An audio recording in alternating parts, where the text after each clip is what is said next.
Good afternoon, everyone. Good afternoon, and welcome to the 10th meeting of the Ad Hoc Committee on City Governance Reform. Today's August 10th, 2023. I'm Paul Krikorian, Chairman of the committee, and we're ready to begin today's meeting. So if I could ask that we please call the roll. Councilmember Krikorian. Here. Councilmember Rahman. Here. Councilmember Blumenfield. Absent. Councilmember Harris-Dawson. Present. Councilmember Hutt. Absent. Councilmember Hernandez. Councilmember Hernandez. Yes, here, present. Sorry. Councilmember Park. Present. 5 members present and a quorum, Mr. Chair. Very good. Thank you very much. To the members of the public who are here waiting to give comment, we do have Spanish translation that's available for anyone who needs it. So who will be responsible for bringing the translation materials or equipment to the people who need it? If I could ask our staff member to raise their hand. I'm not sure who to direct people to. Oh, okay. So if you go to the sergeant on the right, we'll be able to ensure that you have translation available. Madam Clerk, before we begin the agenda, are there any announcements? Thank you, Mr. President. There is, since the posting of today's agenda, a community impact statement has been received by the Historic Highland Park Neighborhood Council and is on Council File 22-1196-S1. Very good. Thank you. And we have received that, so thank you very much. Just before we begin, I just wanted to welcome everybody back. It's been a little while since this committee has met. I want to welcome back the members of the public who've been so engaged in this process from the beginning. When I created this committee, the idea was to give it a mandate to deliver a number of different reforms around city governments, but the two most urgent and compelling issues were creating independent redistricting reform and giving thorough consideration to the possibility of reducing the size of council districts in order to make council members more responsive to the voters who elect them. So I'm very pleased to say that after 10 meetings of this committee, we've had listening sessions which took that conversation through South Los Angeles, through the West Side, through the Valley, and now we find ourselves not at the end of that journey, but at a place where the voices that we've been hearing and are going to hear from today are beginning to come together and gel in making significant progress on achieving those two important objectives. So after we concluded those listening sessions today, we're going to be hearing presentations from 3 very important organizations, and they represent, I think, the breadth of historic advocacy around this issue. We have the LA Governance Reform Project, which includes some of the leading academic experts in the nation on this topic who've come together to collaborate in order to make recommendations. The Our LA Coalition represents some of the most active pro-democracy organizations in our city and in our region, primarily representing underrepresented communities who demand to have a clearer and more respected voice in the political process.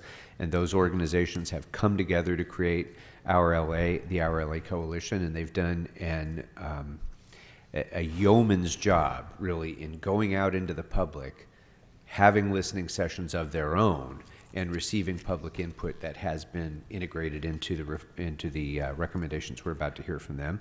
And then, of course, California Common Cause.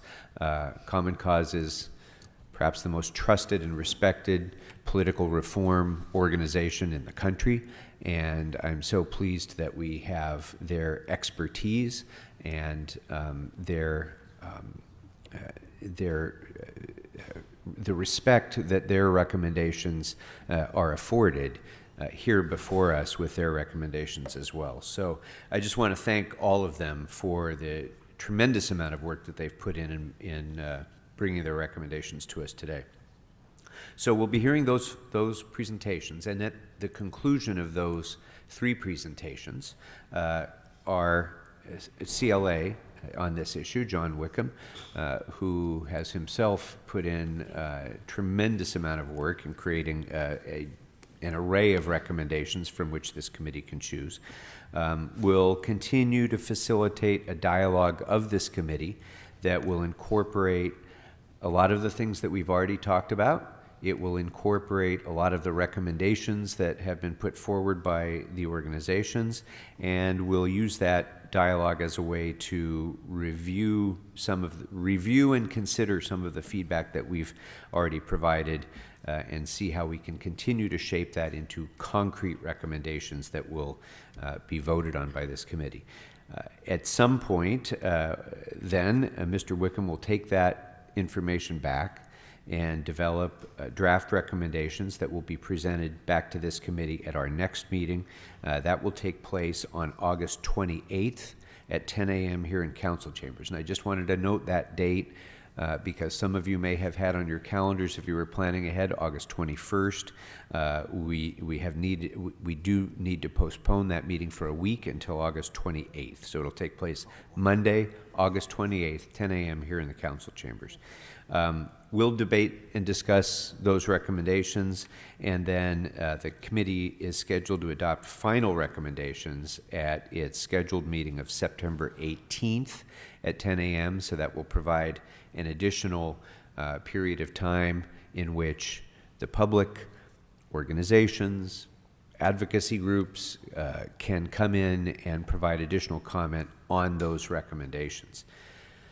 So again, I just want to thank everybody who has contributed so much to this dialogue, thank the members of this committee and our staffs, and all of the city staff who's helped to make these hearings possible and make them so accessible to the public. And with that, we are ready to begin. So what I would like to do first is I'd like to invite up our presenters to present, and then we'll have Mr. Wickham come up and do his presentation. Following Mr. Wickham's presentation, we'll have public comment, and then we can have further discussion as members see fit, both during the presentations and after public comment as well. So with that, Madam Clerk, if you could please call item 1. Item number 1 is presentations from community organizations on redistricting reform, as well as a Chief Legislative Analyst report relative to independent redistricting, charter reform, and expansion of the City Council. Very good, thank you. So we'll begin by inviting to the front table the representatives of the LA Governance Reform Project. If you could please come forward and introduce yourselves and begin your presentation.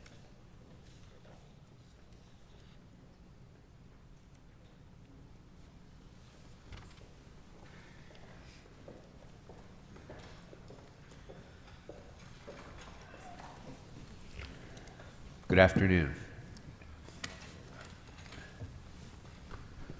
Good afternoon, Mr. Council President. We appreciate the opportunity to present to you today.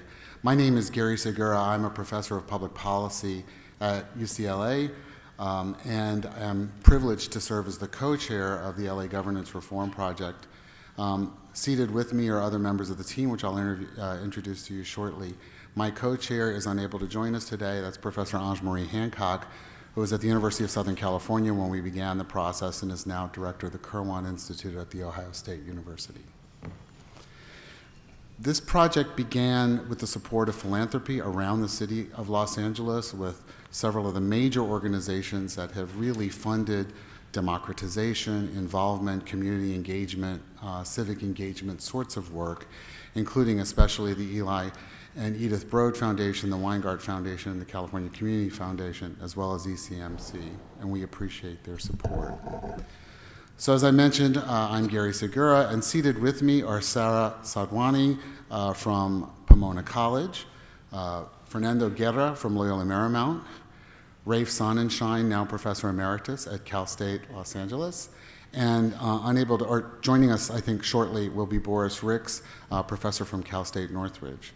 Our goal was to have a committee whose expertise represented the field of political science and its engagement with local government and with representational processes. At the same time, we would speak from various perspectives in the city and county of Los Angeles with respect to how we have interacted with government and our levels of expertise with different communities. Supporting us is a research team that extends across the country of people with extensive background in areas of local representation, but primarily staffed by the folks who work at the institutions represented by those sitting at this table. So our process, I want to say a little bit about what we attempted to do. The first thing is that our process was supported by philanthropy and was entirely independent.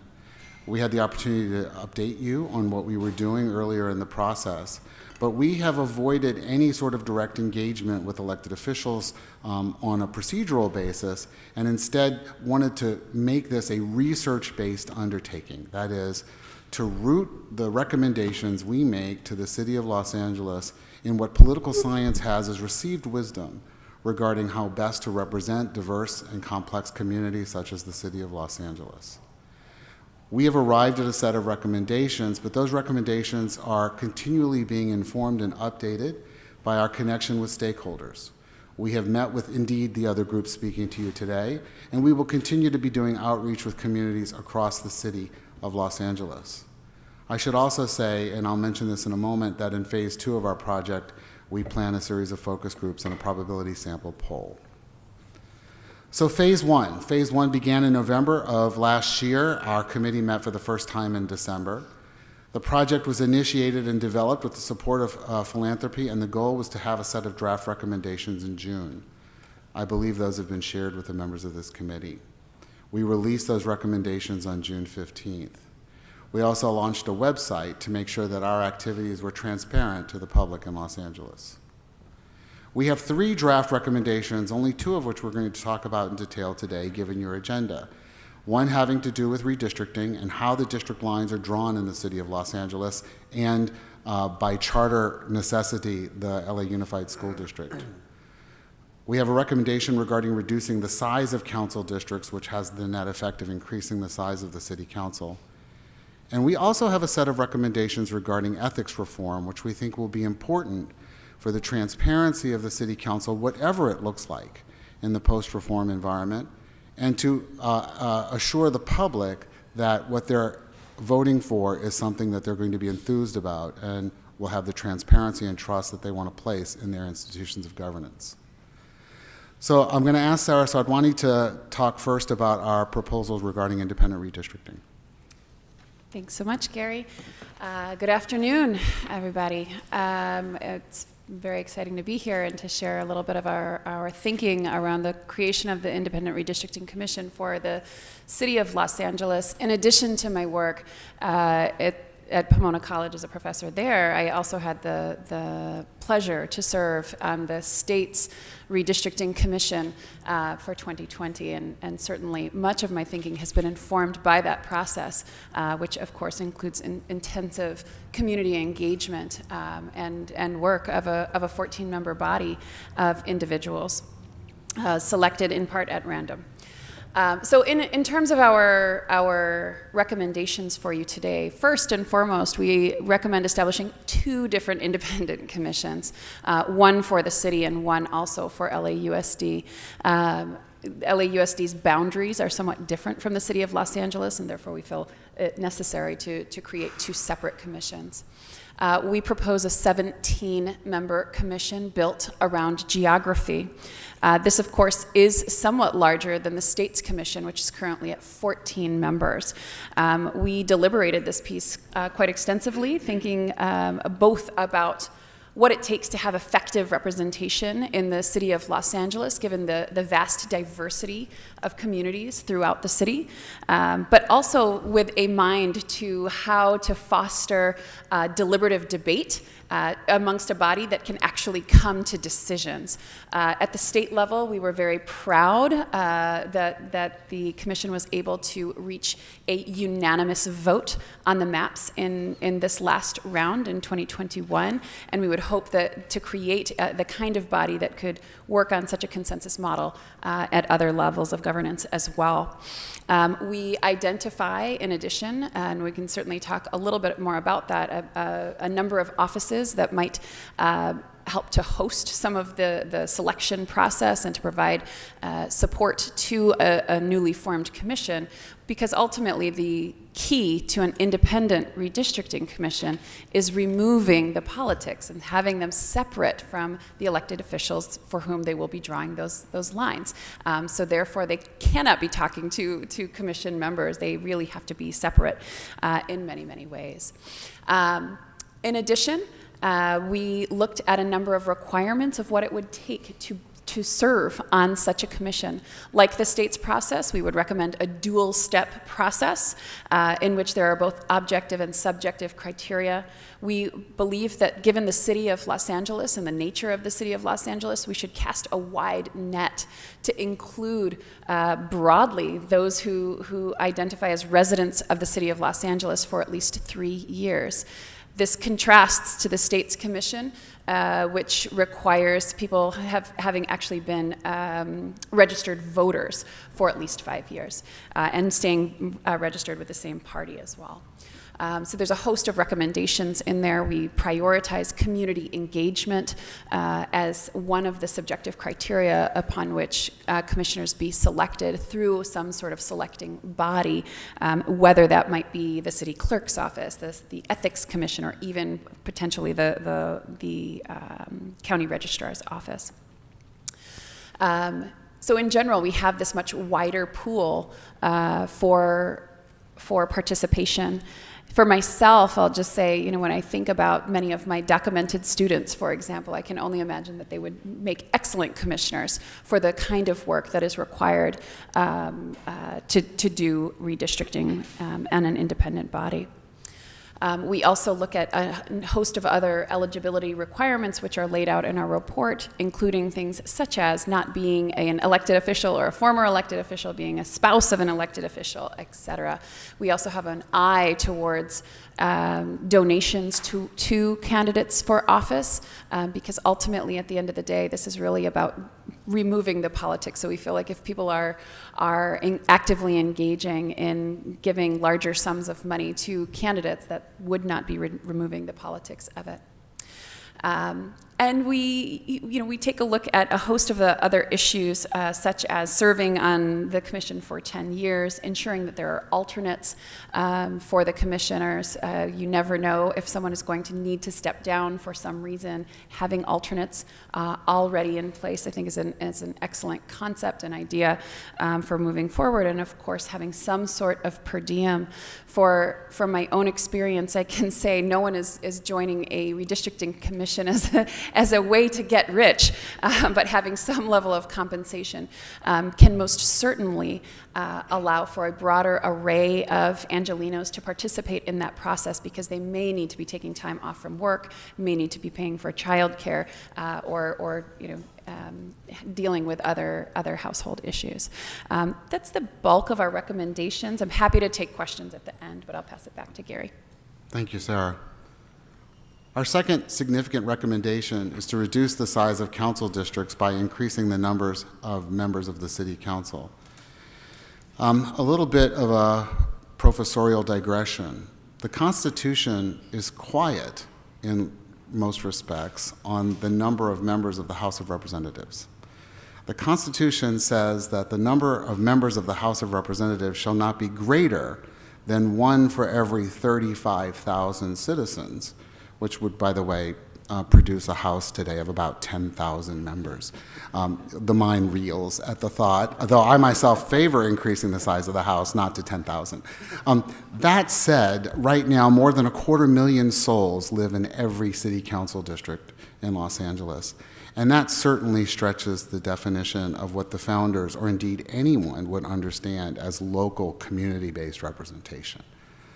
So with that in mind, we recommend reducing the size of the council districts by establishing a 25-member city council, 21 of which would be single-member districts, and 4 of which would be council members at large elected on alternating cycles. And the purpose of that was to have an additional cohort of members of the council whose constituency was a citywide constituency and therefore interested in advancing the circumstances of everyone in the city without regard to the necessarily geographic trade-offs that are often made by members of the city council that represent single-member districts. I should say that we received a fair amount of pushback on that one, and we are continuing conversation both with community-based organizations, members of the voting rights community, and with additional research to try to find out whether or not this is in fact a wise way to go. And we'll be revising or reconsidering all of our proposals in the coming days, but from a research-based perspective. One thing that we did not do is propose to dramatically increase the size of the city council in a manner similar to what we would find in Chicago or New York, 50 members, for example. We did not propose that in part because we thought it was not going to be particularly workable in this environment, in part because we thought it would disturb the balance of authority between the executive and the city and the power of the city council, and in part because we thought the public would simply never buy it. That's just not something that we could sell with a clear conscience and a straight face in an electoral environment.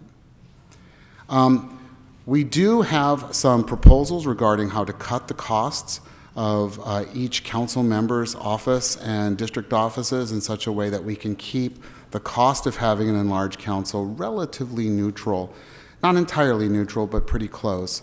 We do want to make the point, though, that even if an increased council costs a little bit more out of the city budget, we spend just a fraction of a % of the city budget on its chief representational mechanism, and we actually think democracy is worth the investment to spend just a little bit more if it means that Los Angeles communities are better represented.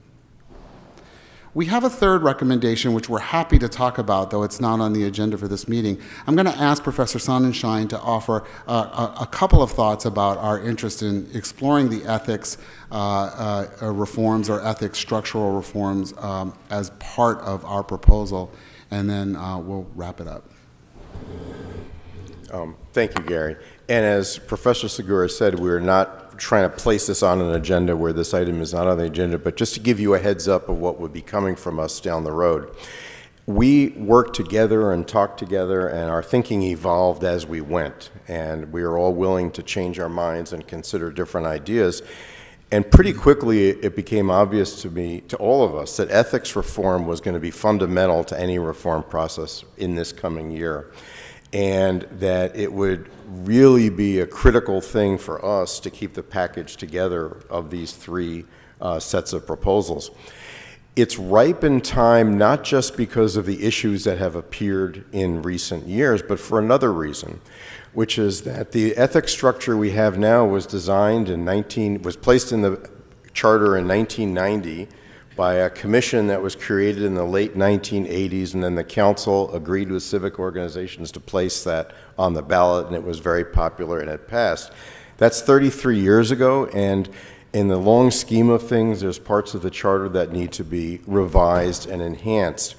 When our charter commissions appeared in the 1990s, we chose to not address those measures because it was only 9 years or 8 years after they had passed. It was really not timely to revisit either that or police reform, both of which had been passed in the early 1990s. But as a result, the system really hasn't had a comprehensive examination of how it can be lean, effective, fair, transparent, not just for the community as a whole, but for the elected officials themselves to know what is predictable, what is up to date. So we're currently now engaged in a process of research and stakeholder conversations, and we'll include it in our survey as well. Although it's easy to get a yes answer on ethics reform in a poll, the harder thing is to design a really good system. So we are talking to experts, not just in Los Angeles, but in San Francisco, which has had a very parallel development of ethics reform with Los Angeles, on the East Coast and others, to try to propose to the community and to the council the best possible system that isn't just about punishment, but is also about prevention, and is also preventing trouble from arising, and for the community to understand it. So we ask your patience with us, that we will be back with that, but not until we're really certain that we've got something, as Gary said, that's supported by research and by our conversations. Thank you, Rafe. So I mentioned that we had just finished the first phase of the project. Phase 2 is underway now. We are in the process of meeting with community-based organizations around different parts of Los Angeles, some of them in the social justice realm, some of them in the good governance realm, and so forth, with the idea of soliciting feedback, having more extensive dialogue, finding out what will and won't be deemed acceptable, what various trigger points might be. In order to do this more systematically, we plan on engaging in a series of focus groups focused on LA's distinct communities. We hope those focus groups will be underway by the fourth week of August. And we are in the process of selecting vendors for that now. And we also plan a probability sample poll of Los Angeles registered voters or eligible voters to get their feedback on the proposals and what they would most like to see appear on a ballot for charter reform. If you have any questions, please feel free to connect with us after this meeting, but of course we stand here today, including Professor Guerra, who didn't speak, but who are ready to answer your questions if you have any. Well, thank you very much. Thank you for your presentation. Thank you for the thorough work, the thorough research and analysis that you've done and are continuing to do, and for bringing some very thoughtful recommendations. It's been interesting to read your report. I took special interest in the hybrid model of having the at-large elected members as being part of the council, and I appreciate the outside-the-box nature of that. I've been trying to zero in on what the impacts of that may be and what the objective of it might be, and I'd like to hear more about that. At first blush, and this is not informed by your input yet, but at first blush, my take on it would be that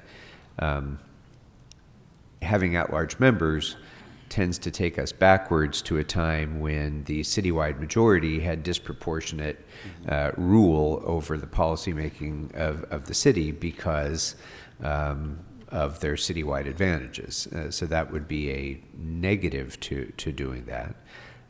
I very much understand the concept that to encourage citywide thinking by policymakers, because we certainly have been, like I'm sure other legislative bodies, accused of some siloization and some provincialism in protecting our districts, and that can be an issue for sure, especially when there's so many big citywide issues that require a citywide policymaking approach.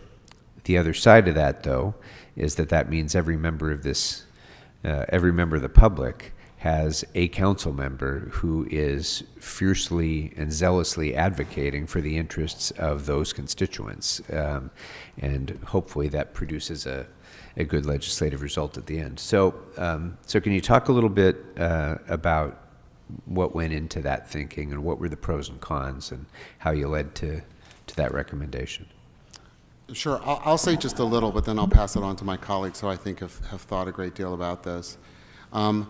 We recognize that there are certain voting rights implications both for the federal and for the California Voting Rights Act, and it's one that we've discussed with members of that community. Los Angeles, of course, does not have an electoral majority at the moment in any particular demographic group, but you're correct that the historical patterns of vote dilution created the opportunity for at-large elected officials to be extra empowering for local majorities, and we would want to be cautious about that. There are a number of ways to address that, either in the electoral structure or in having those council members at large represent blocks of districts rather than the entire city-wide. It's also important to point out that in every electoral district, including every member sitting here, there is a minority in your district who did not vote for you but may find voice in another member, particularly if that other member represents them in a different capacity as an at-large member. So again, it provides a new avenue for representation, but again, I agree with you, it is one that is somewhat vexed, and again, we've received a lot of conversation about that. I know that both Fernando and Rafe have some thoughts on that, and perhaps Sarah as well. Yes, good to be here. Fernando Guerra, Loyola Marymount University. We took a look at research in terms of a mixed system, and the results were somewhat mixed, but actually showed very significant minority representation. The sample size is not large enough, but our own political history here is you could think of the mayor, controller, and city attorney all being at large, and all three of those offices have produced very diverse candidates and even diverse winners. African Americans, Latinos, Asians have all won at large in those three. Again, very small sample size. Even in our own political milieu, we have the Los Angeles Community College District, which is all at large. The entire city of Los Angeles is encompassed in that, even though it's much larger, even larger than the school district in terms of a service area. But currently, of the 7 members, 6 are minority. There's actually only one white individual on the current board. So the history, the present history of Los Angeles has shown the proclivity to have an at-large system where many minorities have been elected, and actually have been elected to a greater extent than their numbers. But again, the sample size is very small. Every election is unique, as we all understand. Is there a scenario where all 4 would be white? Yes. Is there a scenario where all 4 would be minority? Yes. But it is the research is not conclusive on that. And what I find interesting is that it's a fairly unusual idea in Los Angeles, but it's not that unusual nationwide. Philadelphia, Seattle, Houston, a number of other cities, medium-sized cities have had versions of it. We're doing deep research. We're calling those cities and saying, did it help or did it hurt? I mean, we don't want to leave any stone unturned there, and it's possible that it made it worse, it made it better. Maybe it had no impact at all. We're gonna dig into that.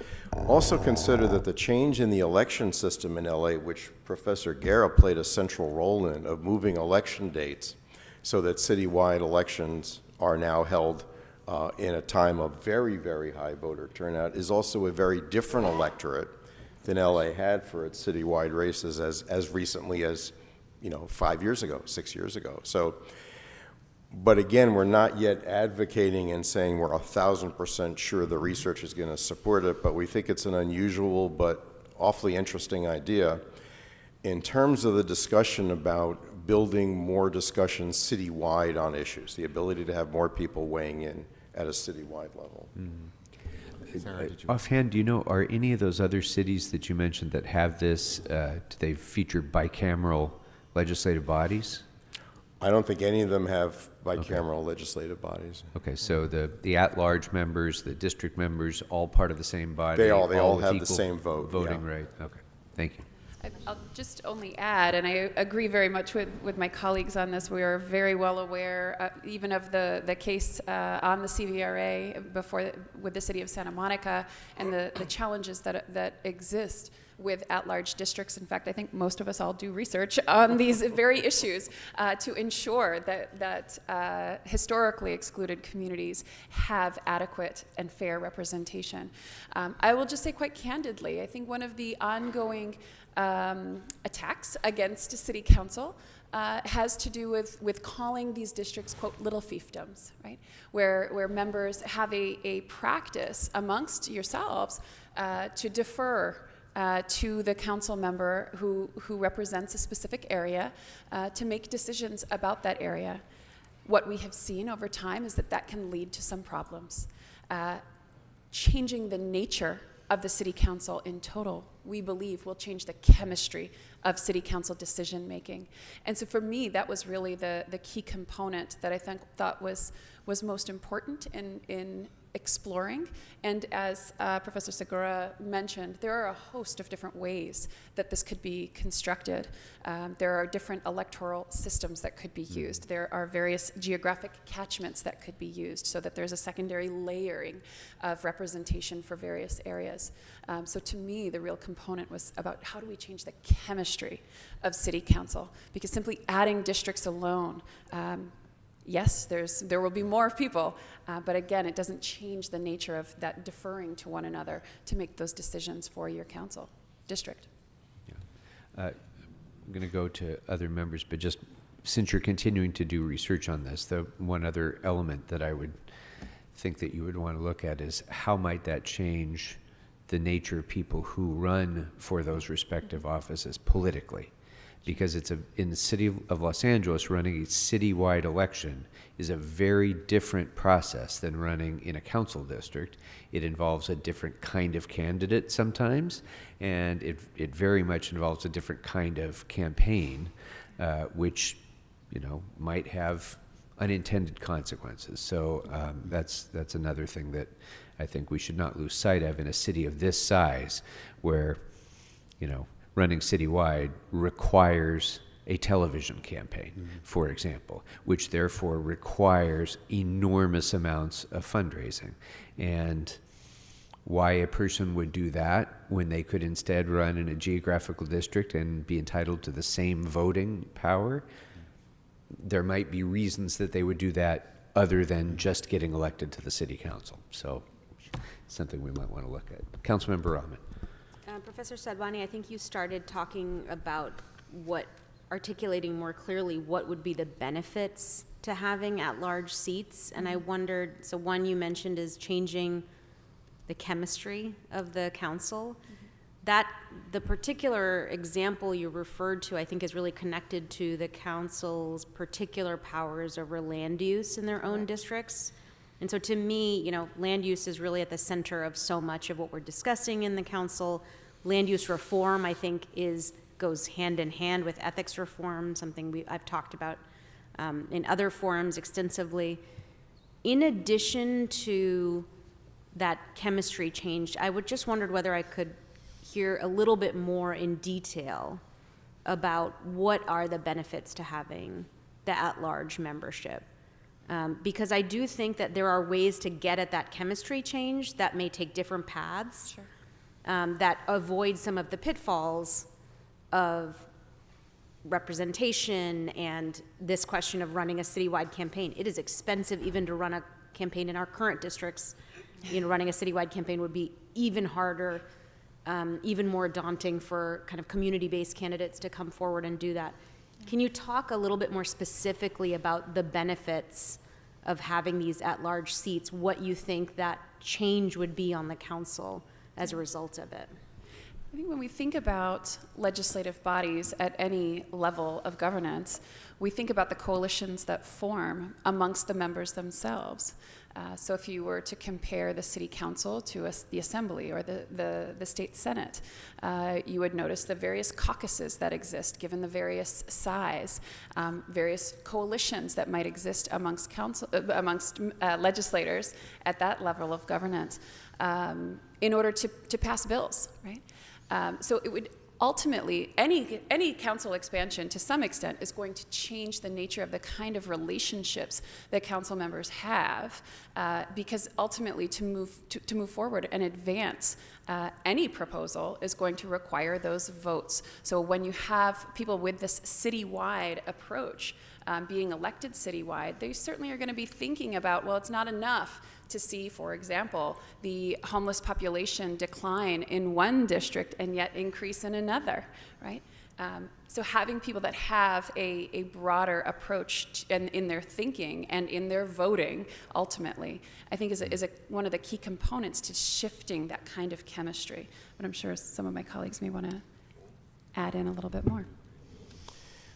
Well, you raise a really great point, Councilmember, which is that there's yet another issue which is kind of resting, behind our heads, which is land use and housing and all the issues that are so fundamental to the city going forward. And really, in truth, we did come to this, at least in part, because it's really difficult to deal with policy issues, not just in land use and housing, when they're done on a district basis at a time, although it works in many issues. Having been a council deputy, I can tell you that I know exactly how responsive a council office can and will be to constituents, more than almost anybody else within this building. But when it comes to policy areas that are increasingly getting focused on by federal and state authorities, with whose cooperation we need and who want to make sure they see what the citywide picture is, there's going to be an increasing sense of how important it is, whether it's a matter of changing the culture or changing the incentives, but it has to start somewhere because so much of it is a matter of practice, not law. And sometimes it's necessary to change the incentives in order to change the culture and the practice. And I'm not saying it's a terrible culture, but it may be a culture which needs to evolve with the greater and greater concern of the city being able to represent itself with these broad policies that require so much external, national, and state support as well. But I think you raise a great question, and my guess is this debate will continue to morph into issues that aren't even on our list right now because of that, because once you open the door to reform, these other issues that are in the background are going to come to the fore pretty quickly. Yeah, and I would say when the issue first came up of at-large, everything in my experience and just my practicality was no way. I won't say who, but the person is right next to me who first proposed it, and I said, "You're kidding," et cetera, et cetera. But it got muted by two factors. One is that it's not a pure at-large; it's within a mixed system. Little bit muted by that, right? And then second, really, is the discussion about. And Councilmember Rahman, you just hit it. It's about land use reform, and how do you, which is based on geography. And so, how do you try to deal with that without dealing with the geography? That was one of the major reasons why I thought, okay, it's worth considering, it's worth putting out there. And I would also say that we're literally putting it out there. I don't know that we're completely. If we had to vote right now, whether we would vote for this system ourselves, but we thought it was important to throw it out there to have exactly this type of discussion. That it wasn't just expand the council to 25 or to 21, but think about it in a more in a different way, as you said, outside the box, so that we can have these discussions and understand how council size and council makeup impacts other things like land use. And if this is not the right way to change the culture or the de facto practices of land use veto power, then there might be other ways. Maybe it should be 25 single-member districts, but there's a reform in the ethics portion of the proposal that changes those sorts of powers. But we definitely need to have the conversation, because zero-sum politics is the result of institutional structures that create incentives toward it.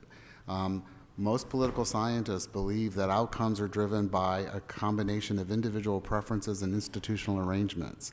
I can't change every individual preference, but we can change institutional arrangements, and that's what we're trying to think through. Well, thank you for that, and I'll allow for questions from my other colleagues, but I did want to say that reading through and thinking through the implications of at-large representatives, it felt like we were trying to get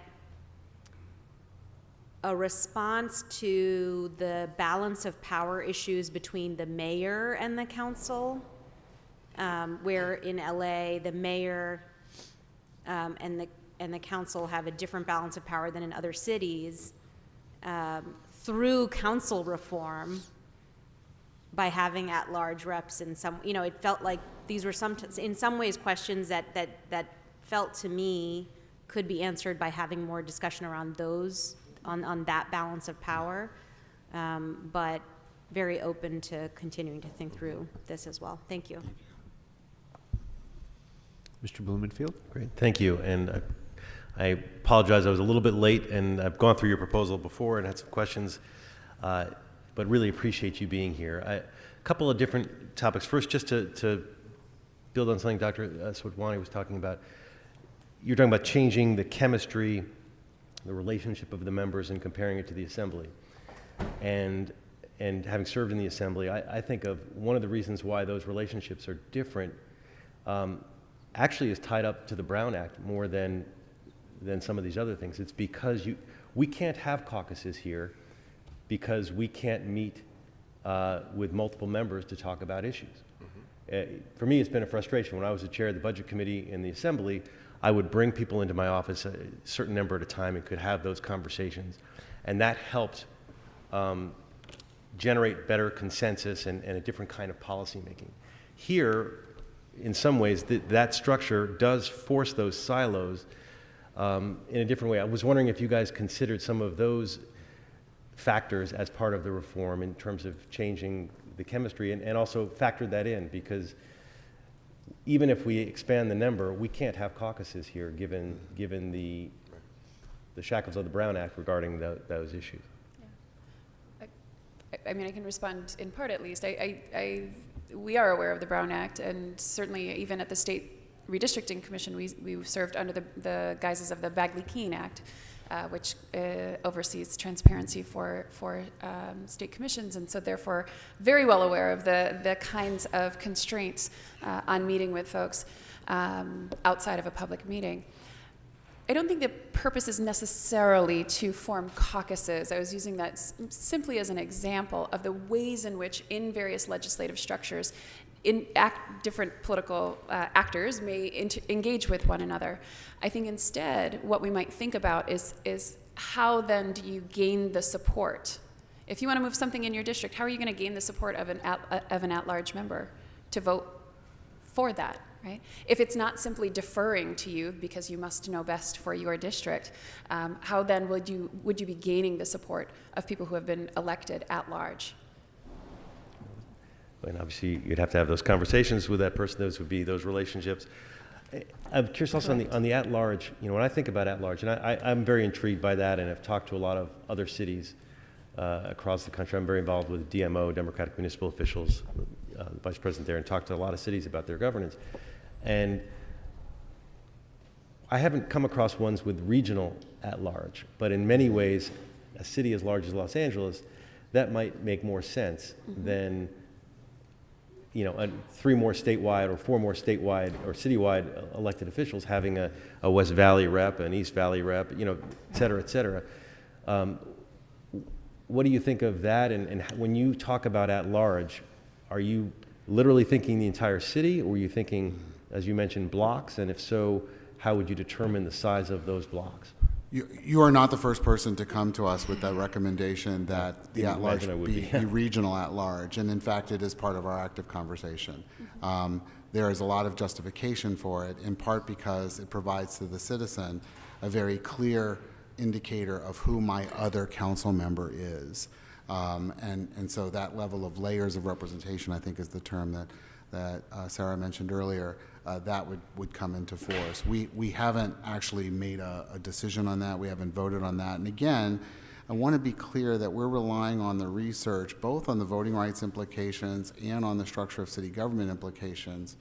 And we will, when we ultimately hand down a final sort of set of recommendations that we will make public and advocate for, I assure you one of the things that we'll consider is whether or not any sort of superordinate district should be multi-member or multi-district rather than citywide. Right. I don't know if anyone else wants to speak to that. Because, of course, the other thing is you could have multi-member districts. If you make the districts larger, but in some cities do that, as you know, you have 2 or 3 members representing a single district. You could. We did actually discuss that. We also discussed alternative voting mechanisms. The issue for us is one of both the research on the impact on governance and the research on the impact on the electorate in terms of the likelihood of passage.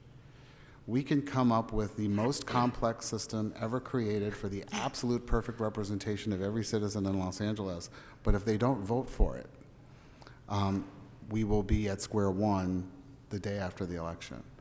So I think it's important for us to put forward a system that is intuitive to the vast majority of the electorate or potential electorate, and that is persuasive to them.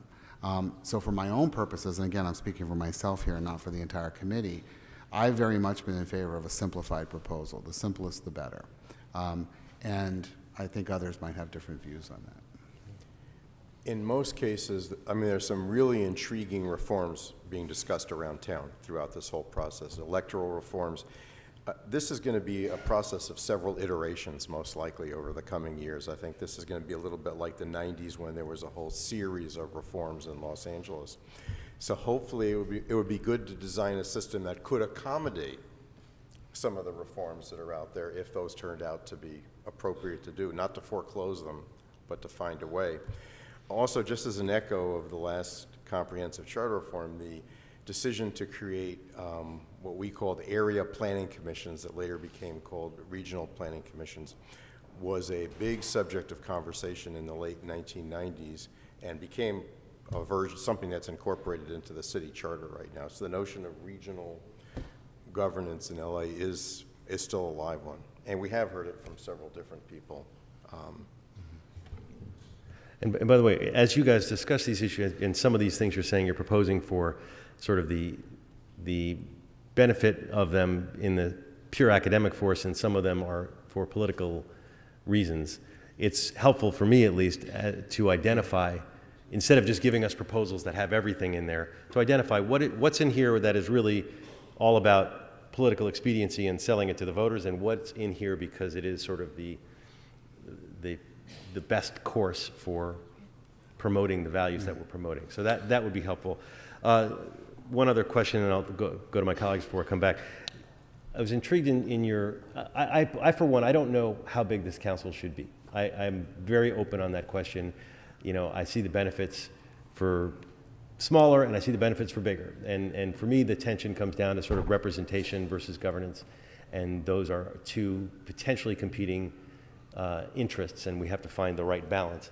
In your report, you warn against going too big, and it talks more about the legislative versus executive branch tilting. If you could elaborate a little bit more on where are the fault lines in there? How do we know when we're going too big or too small in your opinion?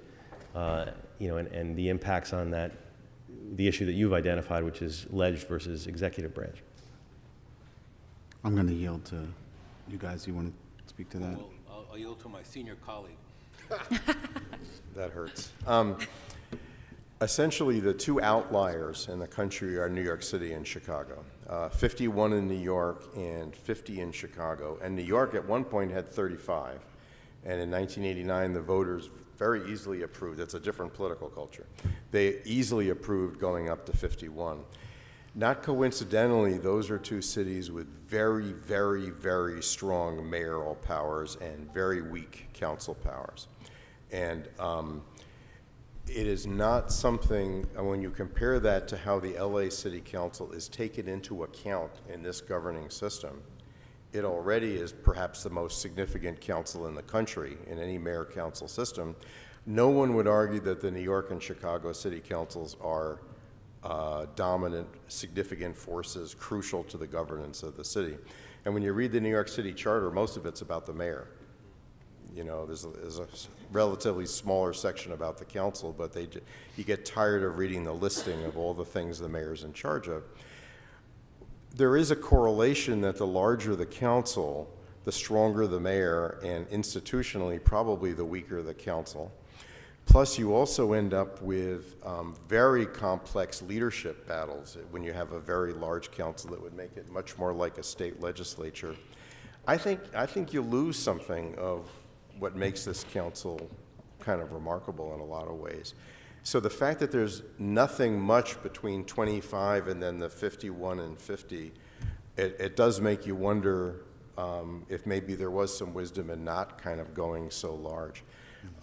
I also think it is true that it's already a hard sell to increase the size of the council at all. It's now gone down 3 times in LA's history. I think it could pass, but there is a sense that it has to be a common sense number that isn't sort of tripling or quadrupling or something like that. But I do think in terms of the balance of power with the mayor, I think the larger, when you get to the really large numbers, you really are starting to talk more about a mayor-dominant system. I mean, I just want to reiterate everything that Rafe just said. The number one thing we do not want to do is weaken this council vis-a-vis the mayor. We believe that in the municipal systems of the United States, that this is one of the better systems with that balance.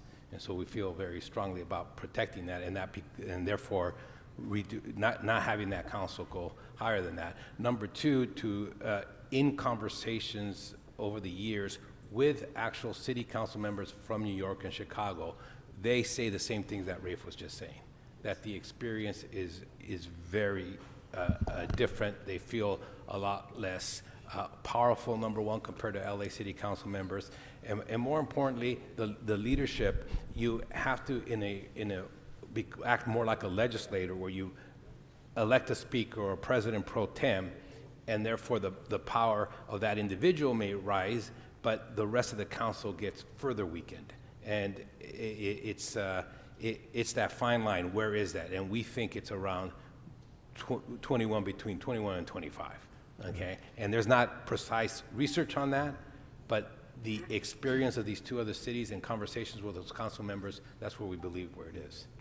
And the flip side, for better or for worse, as you increase the power of the mayor, you increase the power of the leadership, council president, what have you, as you mentioned. But the flip side of that is that then decreases the deference issue on land use, and that decreases some of those other issues, certainly changes the chemistry, good or bad, it's arguable, because the flip side of deference is that the individual council member is closer to those communities. I mean, that when you dilute the power of the council member in a district, you're also diluting the power of land use by constituent groups, because all of us are much more responsive to our constituents, specifically on land use, than any other group.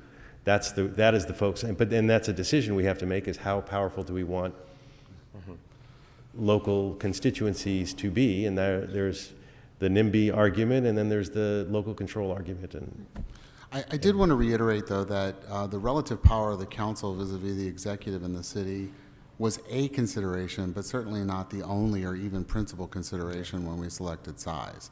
Our first and most important concern was that we reduce the ratio of citizens to legislators so that we make those relationships easier to manage. And the second was that in so doing, we preserve the opportunity for the many constituency identity groups in Los Angeles to still have voice in elected office.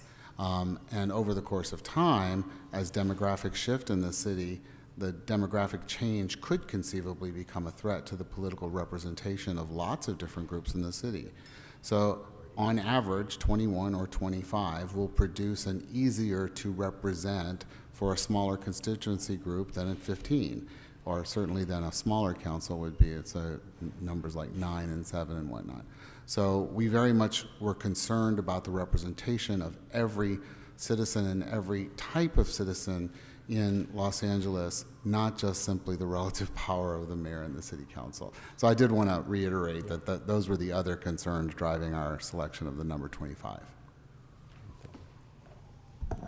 Councilmember Hernandez. Thank you, Council President. Thank you, Council President. I just wanted to provide a little bit of insight. Being one of the newer folks on the council, and I think having a race and outcome that was very much different to what was calculated, I think it's important that anytime we're talking about, this redistricting process, that the chemistry won't change unless we create more accessibility to these roles. I was outraised 2-1, but I didn't take $1 from special interest groups. And what helped me was the matching funds. And so I do think we cannot have these conversations separately, because we keep talking about adding more people, but it's gonna be the people who have the money and the power, unless we change that. So I just wanted to uplift that I think it's something you all need to put in your calculations if it is really about changing the chemistry and, the dynamics of the council. Because numbers won't do that. That's a fair point. Well taken. And that is certainly connected to the ethics reform discussion as well. So inevitably, I think we will get drawn into starting to have some answers to some of those great questions. Thank you. Councilmember Harris Dawson. Thank you so much, Mr. Chair, and thank all of you for the work that you've done on this. I appreciate the sweeping view. I couldn't, I guess I missed, I think it was you, Professor Guerra, when Councilmember Blumenfield raised the regional at-large. Were there places that have done that, or was it that you couldn't find it, or that people tried it and it didn't work? I forgot which of you were talking about. Most famously, New York, when they had the borough system, but that was, of course, unconstitutional because the geographic areas were not equal, and the Supreme Court said, hey, it's not equal, but that is the most famous and viable one that existed for many years, that you had every borough had its own president, et cetera. So that's an example. But again, not equal districts. But that's in the context of a 50-member city council. Yeah. Yeah. Correct, and they weren't members of the council. Right, and they're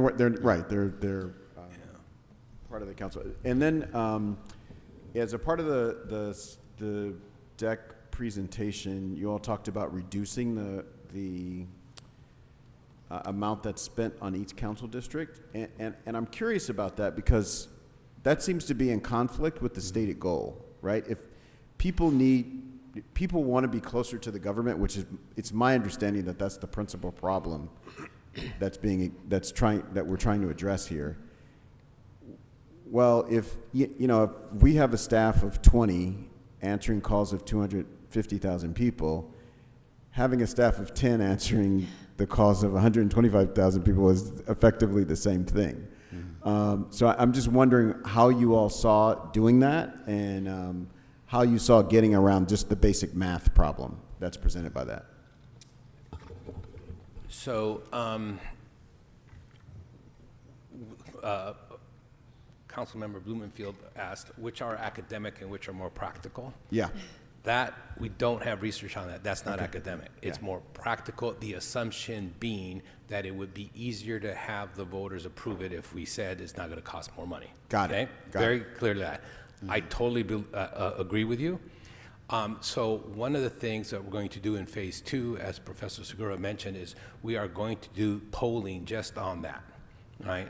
I'm of the opinion that we should actually have council members with more money. Now, that if I say it that way, people are like, oh, no way. But exactly to your point, to better service. And so I think there's a way that we could talk about that and wording that would really appeal to the voters, and not more importantly is what the voters would want. So we got it. Thank you. Right. We wanted to avoid the notion that increasing from 15 to 25 meant a 67% increase in the council's budget. That would be what opponents of reform would focus on as their top line. I mean, that would be the opening line of every commercial. So that was our concern. The other thing is that we focused really not on having the amount of funds that council members would have, but reducing them in some more moderate measure. It was not like just cutting it willy-nilly. But I would say that in addition to what one would say to the public, it's also important to actually say what it would be, how it would be saved, because it's not fully credible to say, don't worry. And in fact, I looked at the ballot argument from 1999 when council expansion went down handily, 2 measures for 21 and 25, and it basically had an assurance that don't worry about it. Was not the most compelling ballot argument I'd ever seen on that. I think one might ask, what's the overall level of service that needs to be provided by the council? And how can that be allocated among a different number of offices? And really take that sincerely on to say, you can't just say it won't be too much, it'll be fine. How would you do that? It may be the same service level, just allocated among a different number of offices. And it may be that city departments have to step up with service centers that are regional, for example, that council offices can share to some degree. I mean, I think we have to make a serious effort, if we're going to put this on the ballot, to talk about a reasonable cost, even if it's an increase. I think if it's a reasonable path to get to that. I also remember as a former field deputy, it's not always about how many council members there are, it's how many field deputies there are, because to the average voter, the one they're going to see is the people in the field office. But it may be that they don't have to be the same number in every field office. There just may have to be that many field reps throughout the city. So anyway, I'm not trying to throw out a lot of dicey stuff to worry about, but we've got a little time to take that on ourselves to at least give you some ideas that might be helpful. Right. I certainly think there needs to be more examination of that. The field deputy question is, I think, it's a challenging question because their representation and your relationship with government comes in 2 forms, right? And I would actually argue that for groups or organizations, the city government's relatively accessible, right? So just yesterday, 3 African-American women showed up to talk about violence against black women. They've gotten a bill passed through the council. They got a study funded. I mean, and I represent more African-American people than anyone. Trust me. That's a small organization, and they got access. For the individual, though, trying to get their sidewalk fixed, it seems very difficult. Yeah.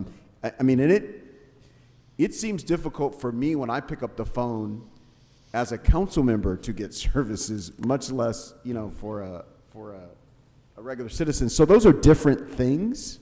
And if you're talking, and to me, the one that's the problem is the individual one, not so much the group one. The individual one really depends on field deputies. Like that's, as you point out, Professor Sunshine, that's the ball game. Like, how fast can that person get there? How many other calls does that person have? And so thinking about those things separately, I think would be helpful. The last question I have is just wanted to see how you all took it into account. I know you didn't look at land use per se, but part of the practice in land use comes from a particularity that Los Angeles has. And that is, while there are dozens of cities in the world that have more people than the city of Los Angeles, there's no city on earth that has more land than Los Angeles. It is the largest municipality in land mass in the world. So most of us can tick off parts of the city that we've literally never been to or been to once in our life. Like literally, like it's just because it's a huge city.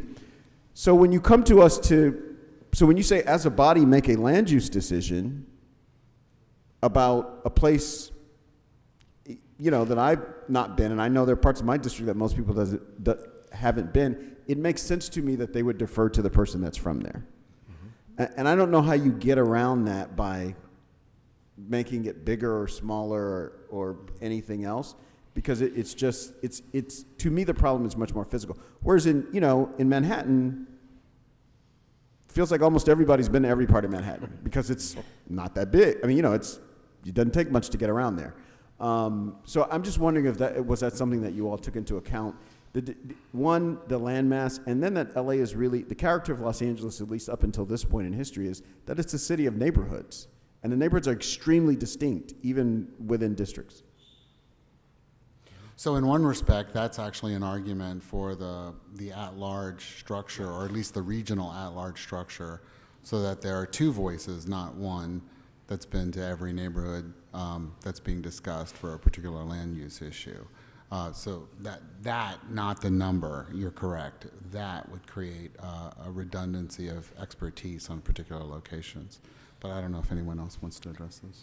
I'd like to go back to the first thing you said, Councilmember, that if you, whatever would get accomplished in reform, if it provides an answer to the question of how the individual person can get the maximum responsiveness from City Hall, it will be a phenomenal success.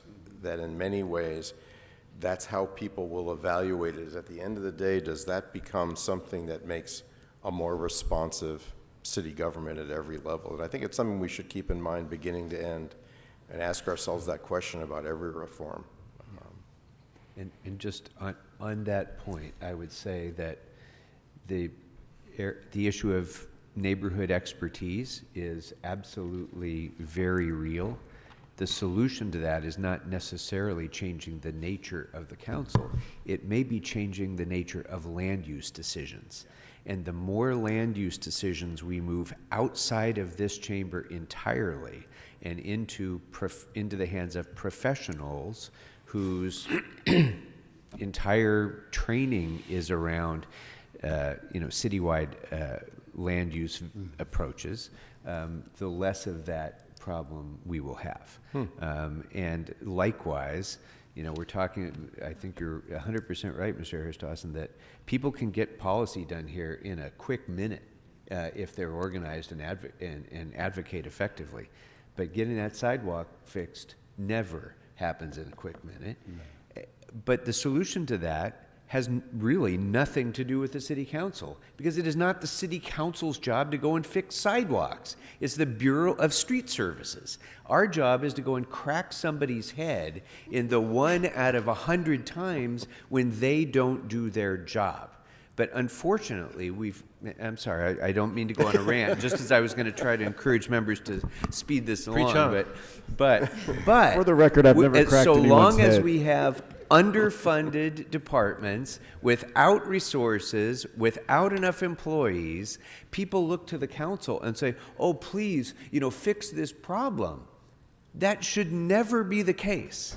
It should always be the case that departments perform city services, and the council makes policy. But we've somehow, gotten far afield from that, and we need to move in that direction. And your proposals about other ethics reforms, I'm looking forward to agendizing and hearing soon, because I hope that some of these are issues that we can address through that process as well. Councilmember Park. Thank you, Mr. Chair. And just to echo on your remarks and to dovetail on what you were saying, Councilmember Harris Dawson, if the goal here is maximum responsiveness, filling the thousands of vacancies that we have across city departments that we rely on to do our jobs and deliver the services that our constituents expect, is something that is really important to me. So I'll look forward to further discussion on that issue, and I think that that is a priority for all of us, regardless of the number of council members or how many field deputies there are. If I don't have bodies to pick up trash, Here. we're nowhere. So anyway, I digress on that. I'm actually curious if part of our goal in all of this is to improve constituent experience and engagement with local government. I'm curious, for these cities that have a hybrid model, do you have data on neighbor satisfaction with their local government structure? Do they like this system? Do they hate this system? What's the on-the-ground sentiment around these alternative models? We don't have opinion. That's a very good question. We have good data on outcomes in the electoral environment, but we don't have data on satisfaction, and we could look for that. Also, these cities have had these systems for quite a while. So it's not that they compare it necessarily to what it was like when it was all districts, and because it's kind of a change that happened in city government under the surface. Nobody really even noticed it was happening very much. It's not a big part of the urban literature. We're digging into it to try to find more. So they don't have anything yet to compare it to. So what we might be finding out is whether services are better in one city versus another, rather than them connecting it to the system. In other words, it's a long academic way of saying we don't know. I raised the question because, we hear a lot of complaining and constituent dissatisfaction, but I think there's always value in the old proverb, grass is not always greener. So I think it's an But important we question do have as a well. lot of public opinion data on people's perceptions of government trust and city services. So, being from your favorite university in your district, we do an annual survey and ask about city services, and there are very similar surveys done in Houston, Detroit, et cetera, and we have a comparison. And by the way, LA City ranks higher than those cities in terms of the perception that city services are better. Okay. Thank you. Absolutely fascinating discussion, and that's why it has continued to go on longer than planned. And I will recognize you, Mr. Blumenfield, but members, and I'm guilty myself, so I apologize, but I do just want to, as a time check, to remind us that we're an hour and a half in and we've heard one presentation.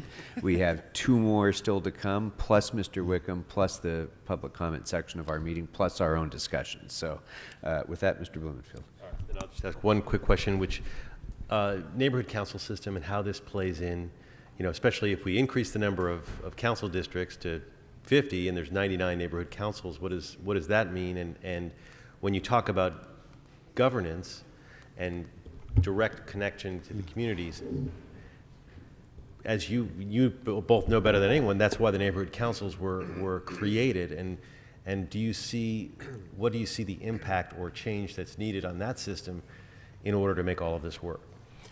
Well, I would say that's not on our agenda. We haven't taken that up, but it's widely discussed around town of whether it's also time to take a look at the provisions from the 99 charter that created the neighborhood council system. Technically, a larger council shouldn't really affect it very much because the system was designed to not be coterminous with council districts. So if it's an extra council member within the boundaries of a neighborhood council, it's the same issue they've had all along, which is being in multiple council districts and having those relationships.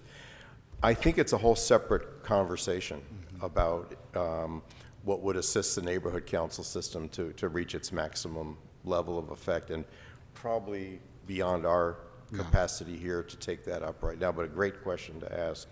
Yeah, we have not engaged it. All right. Thank you all very much. Really appreciate this. Thank And you. we look Thank you. forward to On the behalf of the continuing project, thank you for your dialogue. and time. Thank you for your continuing work. All right, next I'd like to invite up the Our LA Coalition for their presentation. Thank you for your patience. Sorry we went a little longer than expected, but look forward to hearing your presentation. So if you come on up and introduce yourself for the record, and we can begin.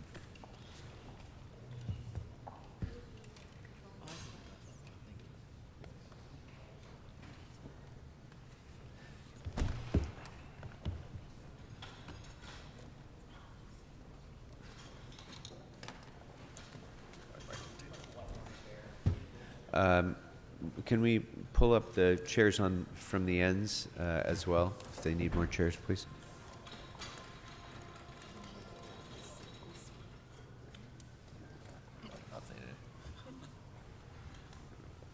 Is that good, or you need one more? You're good? All right, welcome.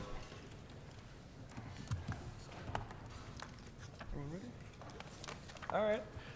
Good afternoon. Thank you for having us. My name is Jeremy Payne. I'm a senior policy analyst with Catalyst California, representing RLA, which is a multiracial, multi-generational, and multi-intersectional coalition of community-based organizations. Sorry, let me get closer. And these are hitting the tables. So you can just pull it right up. Pull it closer. There we go. I can just restart to make it easier. Good afternoon. My name is Jeremy Payne. I am a senior policy analyst with Catalyst California, representing RLA, which is a multiracial, multi-generational, and multi-intersectional coalition of community-based organizations and racial justice advocates committed to a more equitable governance system in the city of Los Angeles. I will be providing a brief overview of RLA's mission and process, and then I'll turn it over to my colleagues here to share out some more of our recommendations and answer questions at the end of our presentation. Over the last year, we have engaged with Black, Indigenous, and people of color, BIPOC communities, as well as low-income Angelenos about the structural reforms needed to realize a more racially and socioeconomically equitable Los Angeles for all. We invested in community-driven approach because for governance reform to live up to its promise of advancing equity, we need a sufficient voice from the communities historically shut out from the decision-making processes of City Hall. Today, members of RLA, including myself, will be presenting the key themes, findings, and recommendations for creating an independent redistricting commission and council expansion, which have been crafted by the experiences, needs, and priorities of the communities mentioned. And go to the next slide. So as part of our effort to develop community-informed reforms, we held 5 convenings and surveyed more than 1,000 residents on their attitudes towards representation in LA. Through the collected responses, we found that BIPOC people do not feel represented by the city, nor do they feel their needs are being addressed by City Hall. But they do support reforms to governance structures, particularly on IRCs, independent redistricting commissions, and council expansion.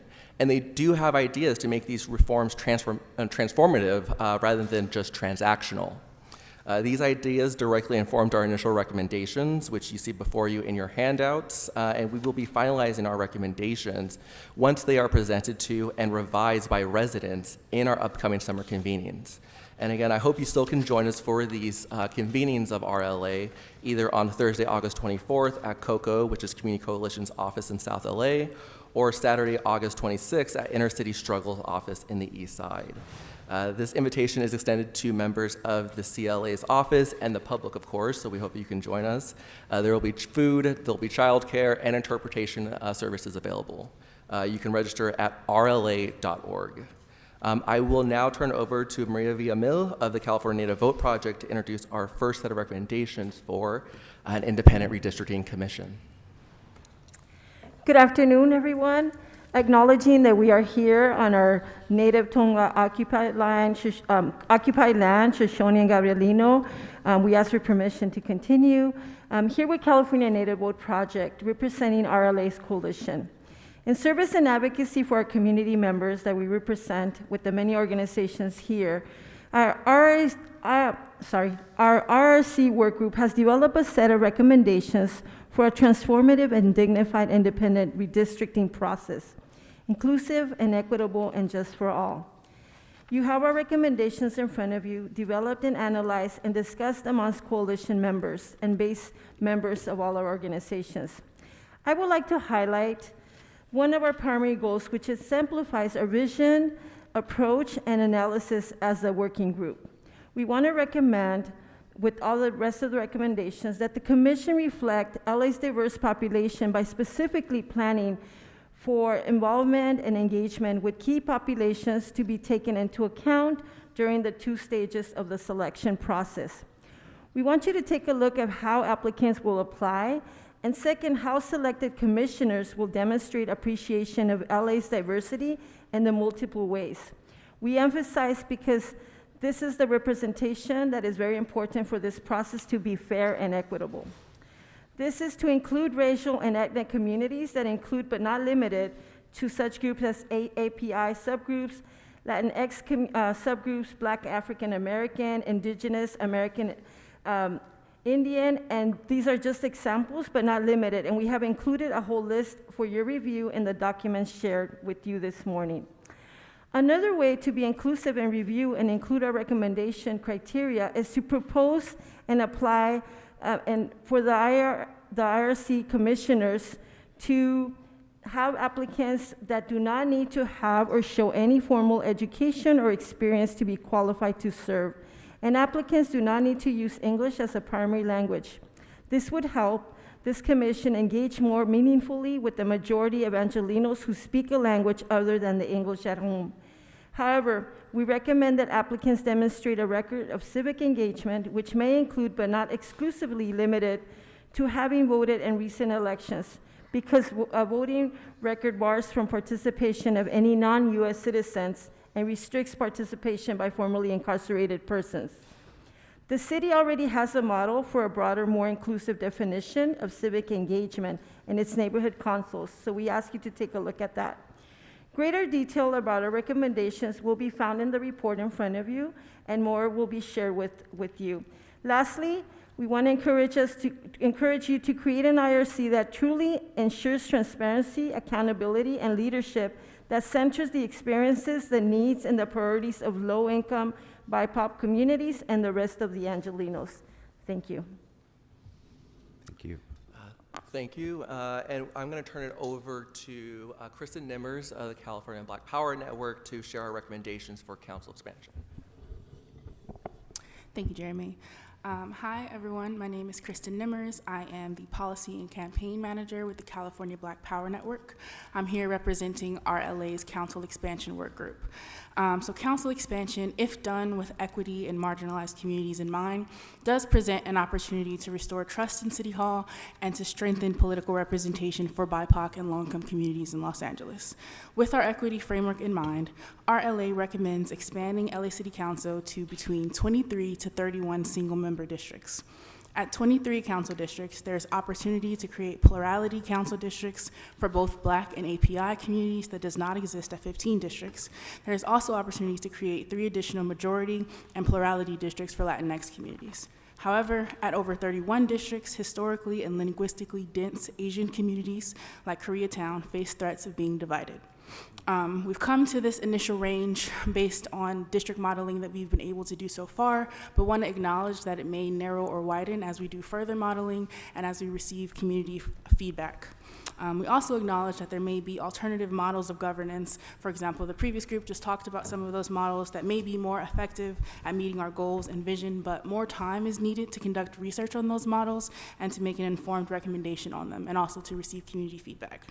Finally, we really urge the City Council to consider the following values of equitable council expansion. We know, to Councilmember Hernandez's point, that council expansion is not going to solve all of the issues of representation for our communities, but it should effectively shift power and strengthen the political representation of impacted communities.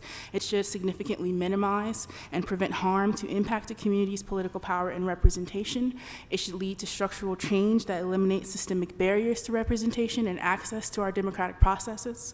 And it should create opportunities to center the needs and participation of impacted and historically underrepresented and disenfranchised communities in the city's decision-making process. Thank you. Thank you. Thank you, Kristen. Let me just raise this up a little bit. I will now just turn quickly to our next slide just to share some brief comments on the need to extend the study of charter reform beyond September 18th, given the comments from Maria as well as Kristen on the additional research that we are doing and the collective feedback that we're getting from the community directly. There is never harm in hearing from more community residents on policy decisions that will impact their everyday lives, and we urge the committee to extend the review process of charter reform so we may hear from residents and trusted messengers of our communities, including those here in the council chamber who were denied an opportunity to present, such as Fair Up LA and AAPI Equity Alliance, and those who are unable to participate due to the lack of remote public comments.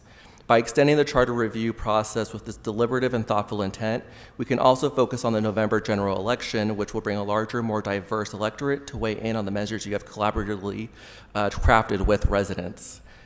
Let's bring forward the most effective, best-informed reform package we can, and I want to thank you for your time and consideration. I can turn it over to Q&A if there's any questions regarding our recommendations or our process that has informed our recommendations. Thank you very much. And on the last point first, on timing, it seems as though all of the presenting organizations seem to agree that the November ballot is the better opportunity to do this, which does afford a little bit more time. And to be clear, the September 18th date is for this committee's action. The council will still need to act, and we can schedule that, at a significantly later date to provide additional public input and time to modify this committee's recommendations, and that's something that I'm looking at doing if we assume that we're going to go for the November ballot, which would allow more time to do exactly that. So thank you for that suggestion. And I was fascinated by this analysis of kind of a minimum and a maximum number of seats, and how if you go too high, it might actually reduce the opportunities for certain communities to have complete or to have proportionate, something closer to proportionate representation. And that I hadn't thought that seemed counterintuitive to me. So I was really interested to see that, and I hope we'll have an opportunity to refine that modeling further, because I think that's a critically important piece of information to have as we try to figure out what this appropriate number is. It isn't just an arbitrary decision. We're not just picking a number out of the air. There actually are real-world impacts that are had.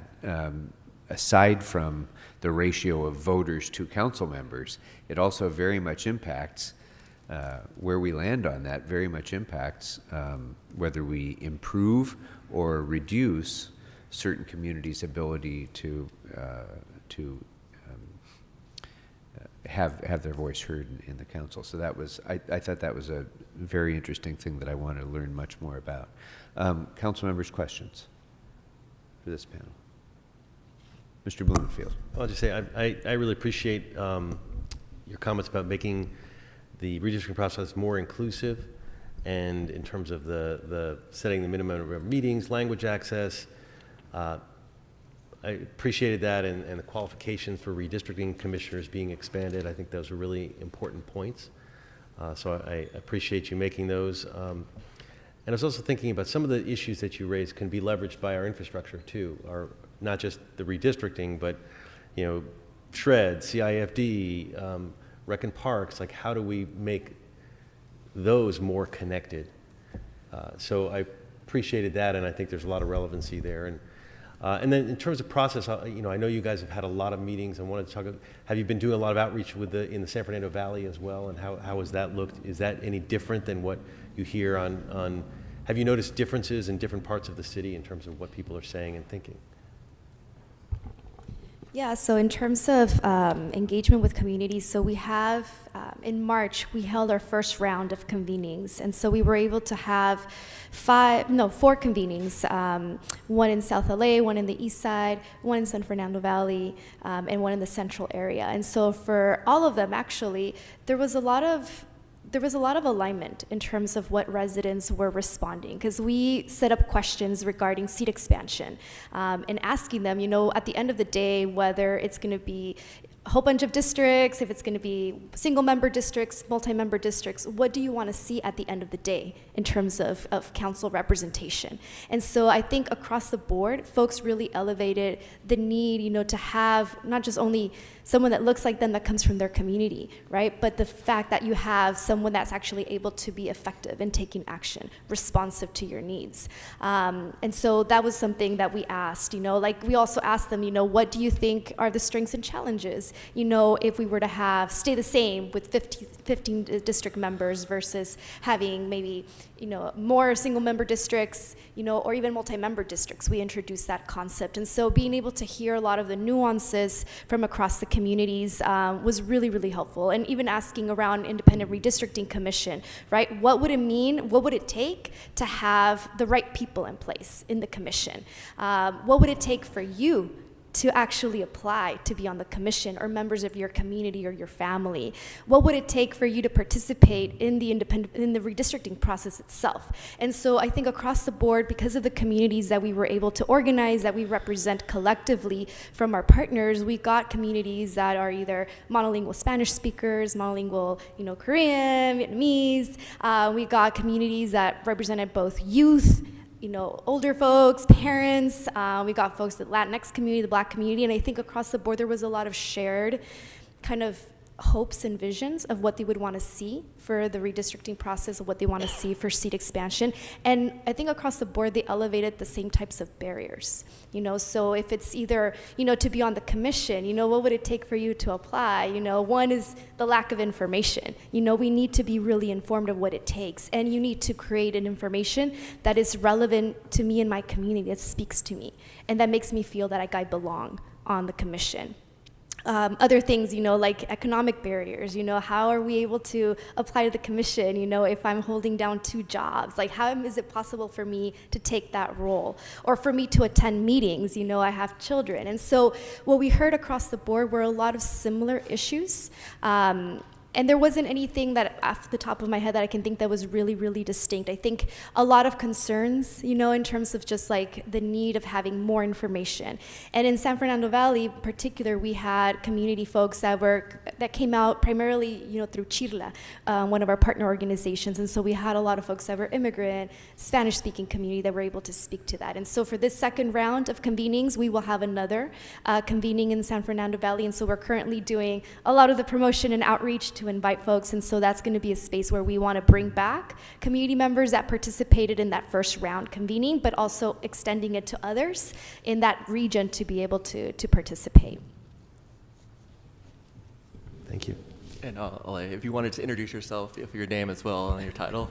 Apologies. My name is Alejandra Ponce de Leon, Senior Manager with Catalyst California.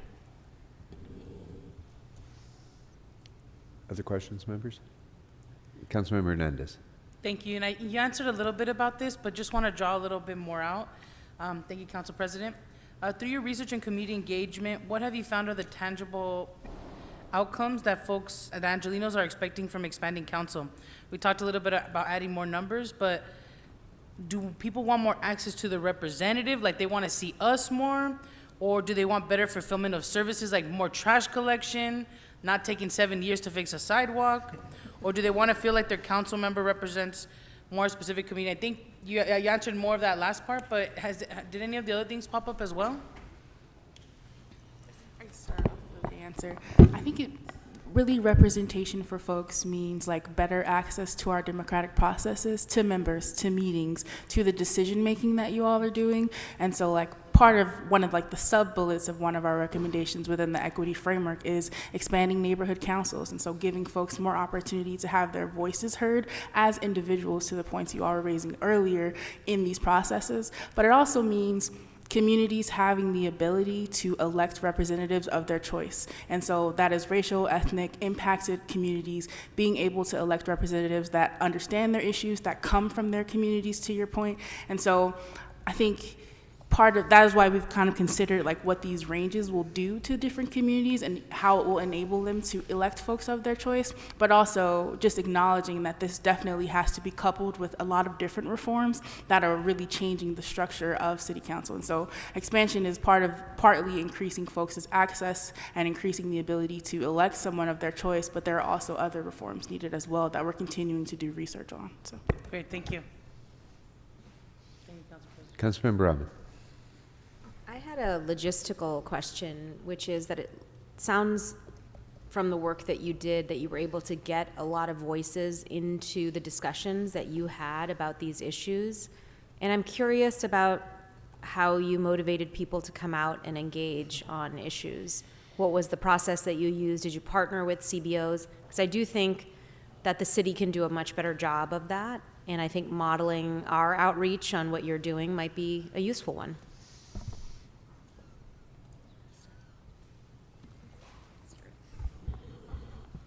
Thank you for your question. Hi, everyone. I'm Candace Cho. I'm the Managing Director of Policy and Counsel at AAPI Equity Alliance. You'll see a lot of our folks in our coalition and network up at public comment. I think, this concept of LA charter reform can be very abstruse, but once people hear what it's about, they totally get it as to why it matters, and people are on fire about it. And I think what matters is a lot of us come from community organizations with long roots in our communities, so they already know us and they already trust us, and there's no shortcut to that, developing that kind of trust. So that's why you'll see throughout our recommendations, many recommendations that are keyed around the city partnering with these CBOs who we all know are trusted messengers. You'll also see in our recommendations that we talk a lot about language access. I mean, some of it is doing the outreach with people who can reach monolingual communities. In our case, we have lots of groups here from K-Town who will be able to reach community members who do reach community members who speak only Korean at home. My own mom is an immigrant, and she speaks English and Korean, but she's also often more comfortable in Korean, so even that makes a difference. And we know that that's something like Google Translate can't substitute for. It can't be a substitute for a live human being who community members actually trust. And then maybe the third thing I'll mention before I pass it off to my colleagues is that we try very hard to make these concepts to connect them to real life consequences. We spend a lot of time here talking about things like, can I get my sidewalk fixed or my trash picked up?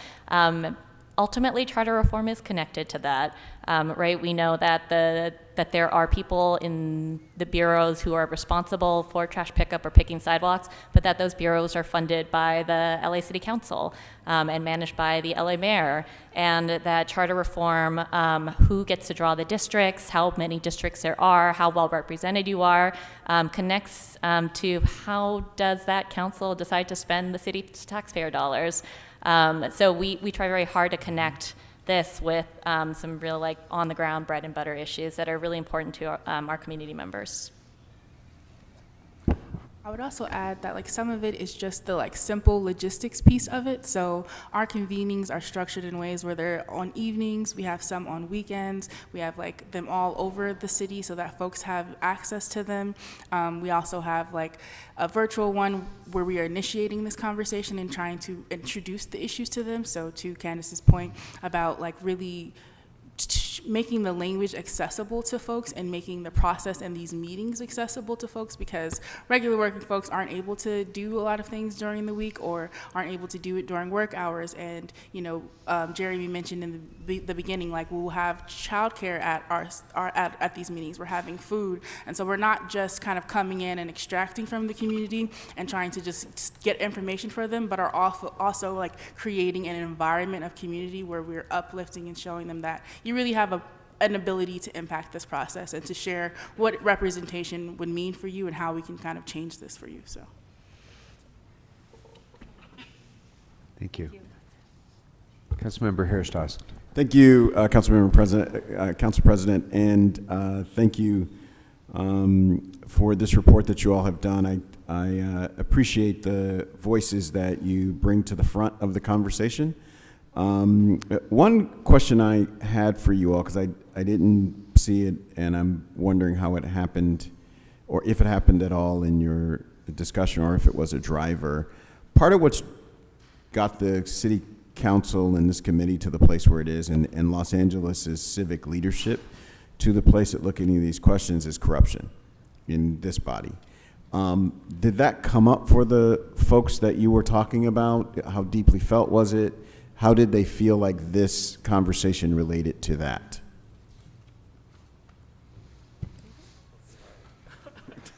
This is not going to be a complete answer to that. Hi, Godfrey Plata, LA Forward, part of RLA. So yes, yes, of course people remember what they see on the news and know about their council members.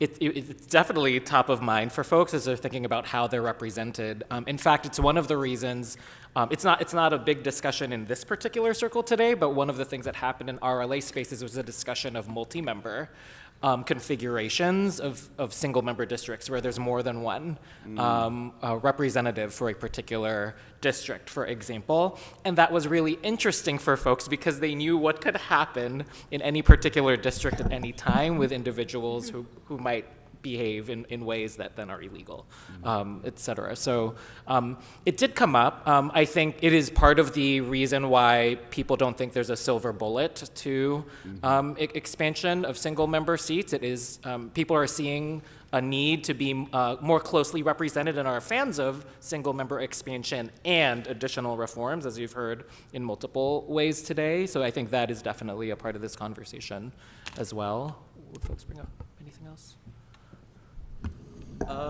Yeah, I guess we'll just on that point, that was part of the survey results that we got to. It was just hearing from folks about how they still feel about what they heard. That anger, that resentment, also just that lack of faith that the system is working toward for them. And that goes to show, too, when it came to the council expansion conversation, where there was initial fears about, does this just mean more corrupt officials in our city hall if we expand council?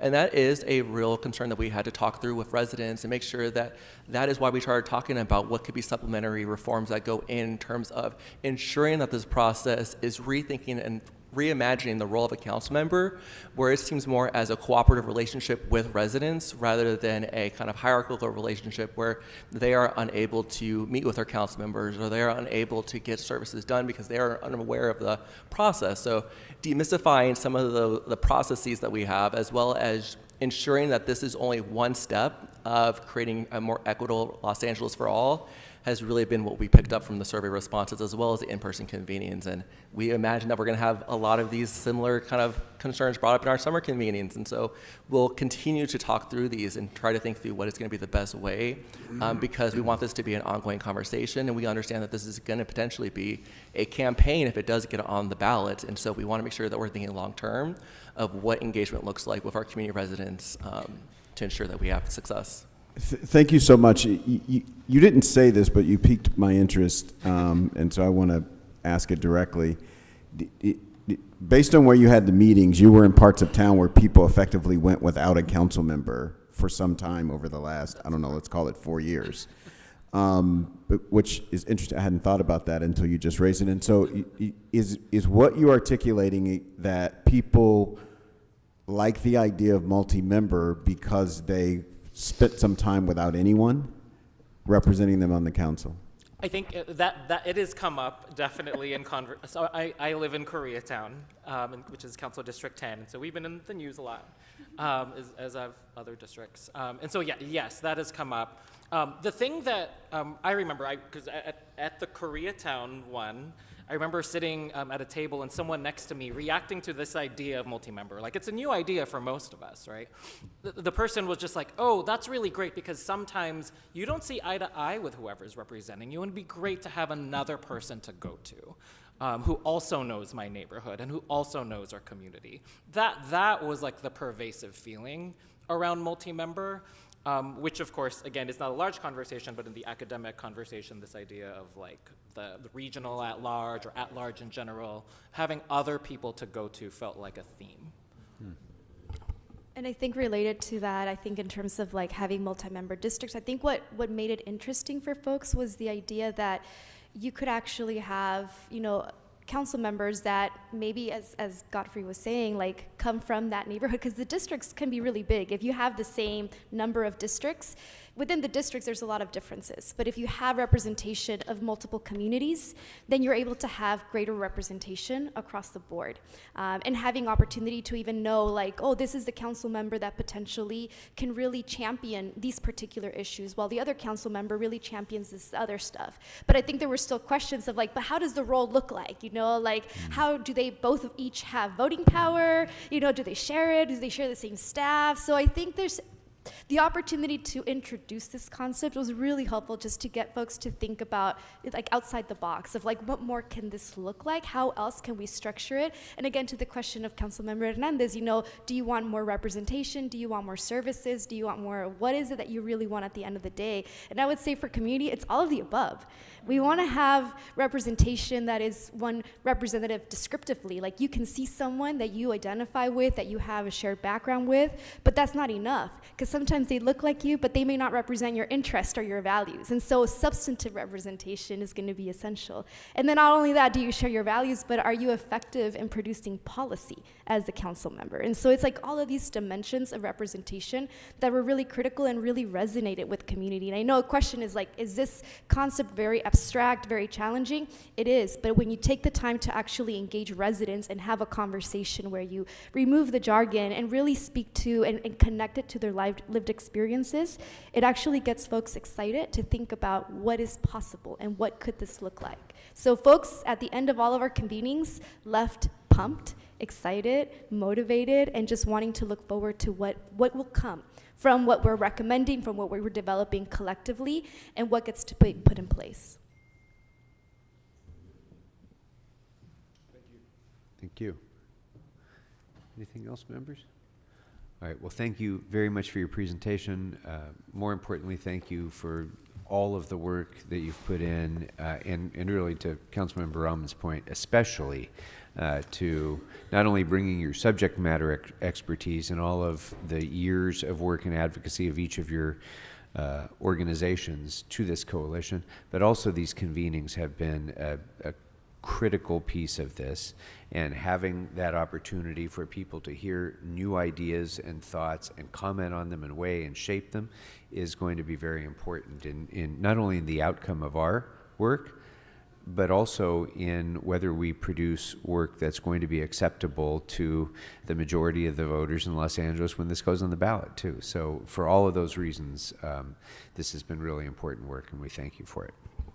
Thank you. And we want to reemphasize the invitation. If you are available to come to the convenings, as an opportunity to sit down and be in one of those breakout groups and just listen to what residents, how they're responding. It's going to be presenting our draft recommendations and getting to hear their questions, their concerns, what aligns, what doesn't, what's missing, and maybe an opportunity for each of you to ask what you're kind of thinking about. Like, you have questions, you know, and you may want to hear, like, what would you think about this? Or I have, you know, I'm curious about this. What do you as a resident, as a community member, think about it? So it's an opportunity for a dialogue, and we would love to have all of you, if you're able to come and just share and be in community with us and listen. So all of us clearly can't, otherwise we'll violate the Brown Act. But I think if a member or two can go to some of them, that would, I think, be a good opportunity to enhance that dialogue as well. So thank you for the invitation. All right, thank you all very much. Next, I'd like to invite up California Common Cause for their presentation.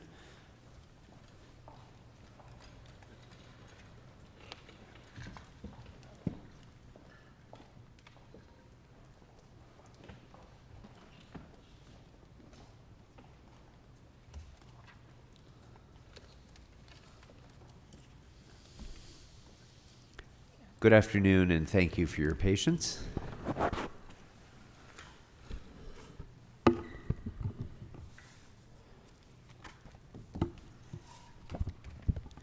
Good afternoon, Council President and members. Good afternoon, welcome. Thank you for having us. Russia Chavez Cardenas with California Common Cause, the Voting Rights and Redistricting Program Manager. I am joined by my colleague Alton Wong, who is our Equal Justice Works Fellow at Common Cause. We really appreciate the opportunity to present for you today. California Common Cause, we are a nonprofit organization dedicated to building a democracy that includes the voices of all Californians. We encourage the council to take input from more people in the community and invite more voices to this table regarding the Los Angeles Charter reform. At Common Cause, we work on voting rights, money in politics, and redistricting with the goal that government at all levels is accountable to and reflective of all Californians. We have produced a report of recommendations to establish an independent redistricting commission in Los Angeles. Here are the topics that we'll be quickly covering today, directly responding to the questions posed in the Chief Legislative Analyst's report. To begin, it's with council size. Currently, as you guys know, at the top, Los Angeles is of the top 10 major cities with the resident to representation ratio of approximately 264,000 residents per council district. We recommend making the council size to a population of no greater than 150 residents per district. We also recommend that this is adjusted on the numbers that are received from the decennial census. This would currently create about 26 council seats, which kind of gets you in that sweet spot of the recommendation that you're hearing from the RLA group. And it increases, the goal here is what we really want to do is increase representation by deepening the connection between council members and residents in their community to ensure that the offices are more responsive to the residents. Next slide.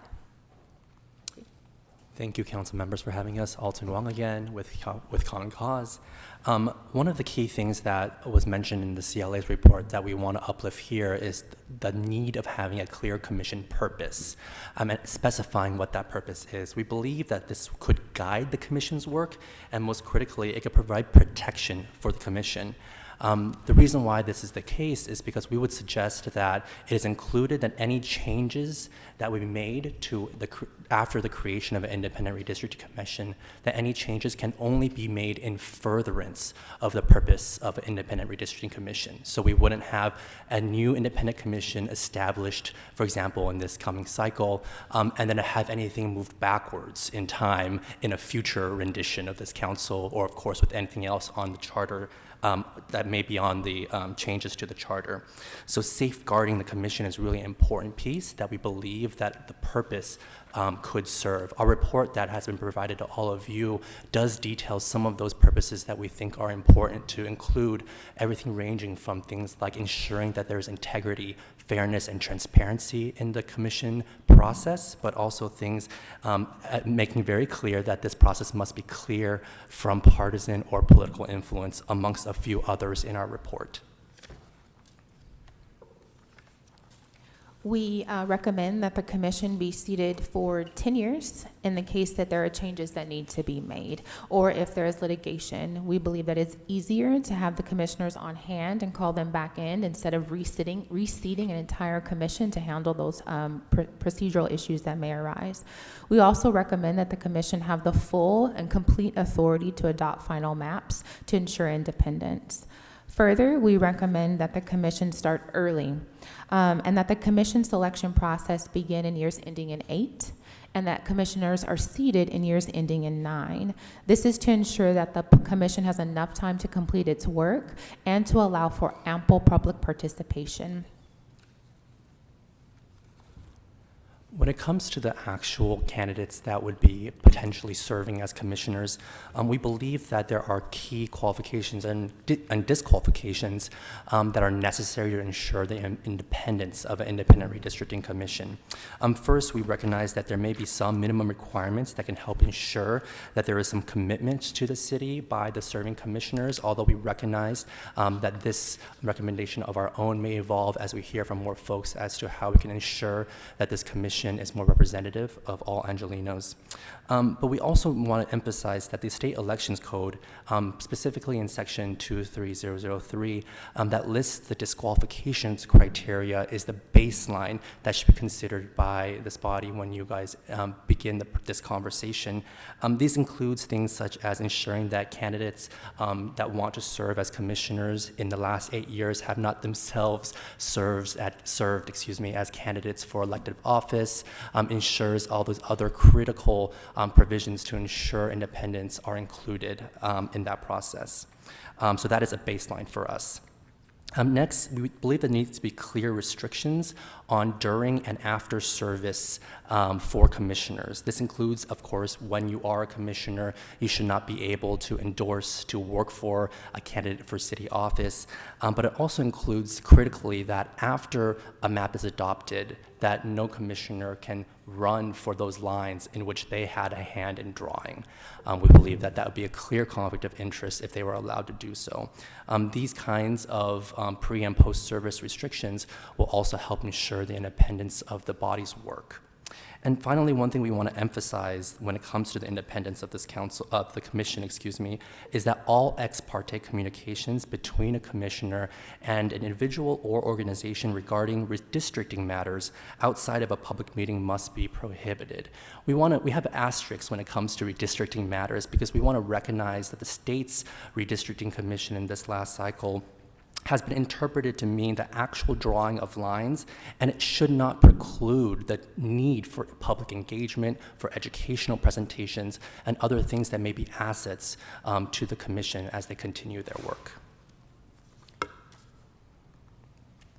We recommend that the Ethics Commission be in charge of the selection process.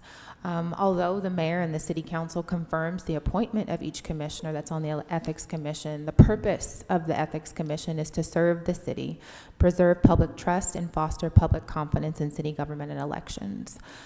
Further, we recommend a two-step process because we want to ensure that commissioners are selected in a way that ensures that the commission reflects the city's diversity, including racial, ethnic, geographic, and gender diversity. Finally, commissioners should be removed from the commission if there is substantial neglect of duty or gross misconduct in office, such as violating ex parte communications restrictions. Moving next to the criteria upon which the lines are actually drawn by the commission, we believe that having clear criteria that are properly outlined are necessary to guide the commission in their process, and also critically answers questions for the commissioners themselves as they are prioritizing the decisions that they have to make through a ranking of the different criteria. And so you'll see, of course, at the very top, we'll have those different considerations that are absolutely required to be considered, such as compliance with the federal and state constitutions, federal and state law, ensuring that there is some effort for the compliance with reasonably equal population, unless there is deviation required by things like the Voting Rights Act, and ensuring that there is no protections for incumbency, candidate residence, or political party.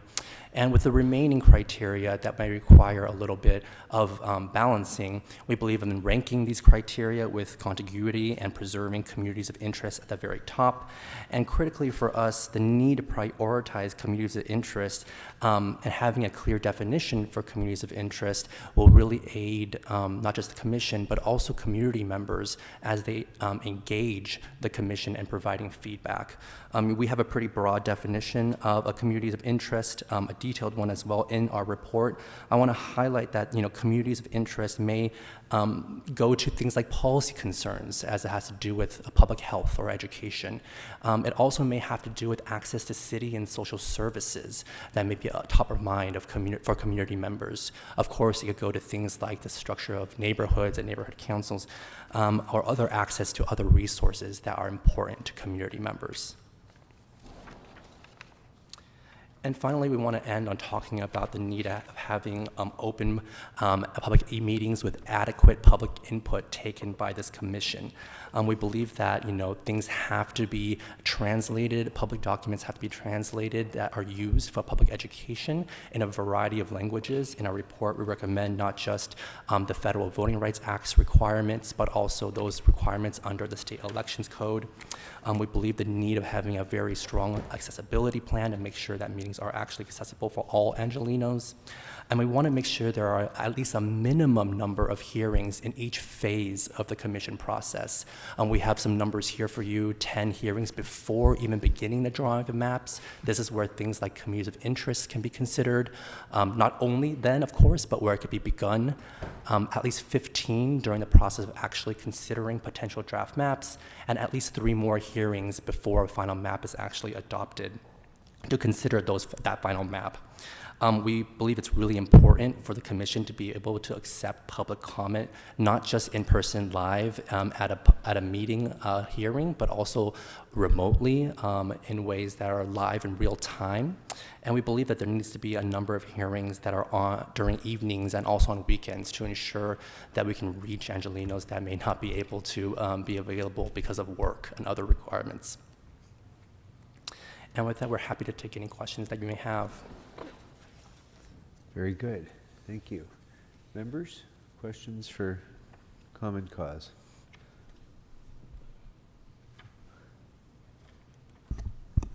Mr. Blumenfield. Sure. Interesting, just listening to RLA presentation, they talked about broadening the qualifications, and in some ways, it's a little counter to what you're saying. How do you reconcile? Is there a way to reconcile their recommendations with your recommendations in terms of the qualifications? Sure. We certainly want to recognize that we are not against certainly RLS recommendations. I think their recommendations are really critical in this conversation, especially for us. When we set up those recommendations, it was in line with the ways we've recommended or have supported other independent commissions in other jurisdictions, not just here in California, but also around the country. And so I want to note that we are actually open to a broader definition as this conversation continues. That's just where we are currently thinking about that process, but continuing engaging in those conversations. Okay. And then also, I'm interested, the changing of the numbers every 10 years, potentially going up or California may be losing population, going down. Have you thought about, and is it relevant, the disruption that could cause? Not just that this horseshoe might have to increase or decrease, I don't just mean those physical costs, but especially with staggered district numbers, and you start renumbering from scratch. One of the challenges is, and we're going to have to do this if we increase, but you're going to have a lot of existing members no longer living in the district that they were elected to represent, and that's very dislocating.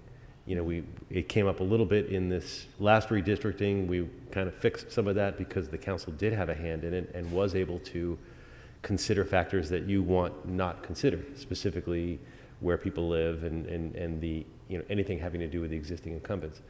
But when you take that, when you purposely blind yourself to the existing incumbents and where they live and who represents a district that's overlapping time-wise with the redistricting, you're going to end up with a lot of those scenarios where half the council may no longer live in their district.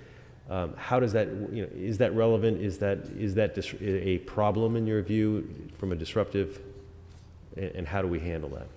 Yeah, there's a couple of things that we want to be mindful of, and when we're thinking about council size, we want to ensure that these council members have the ability to represent folks more closely, as we've been talking about today.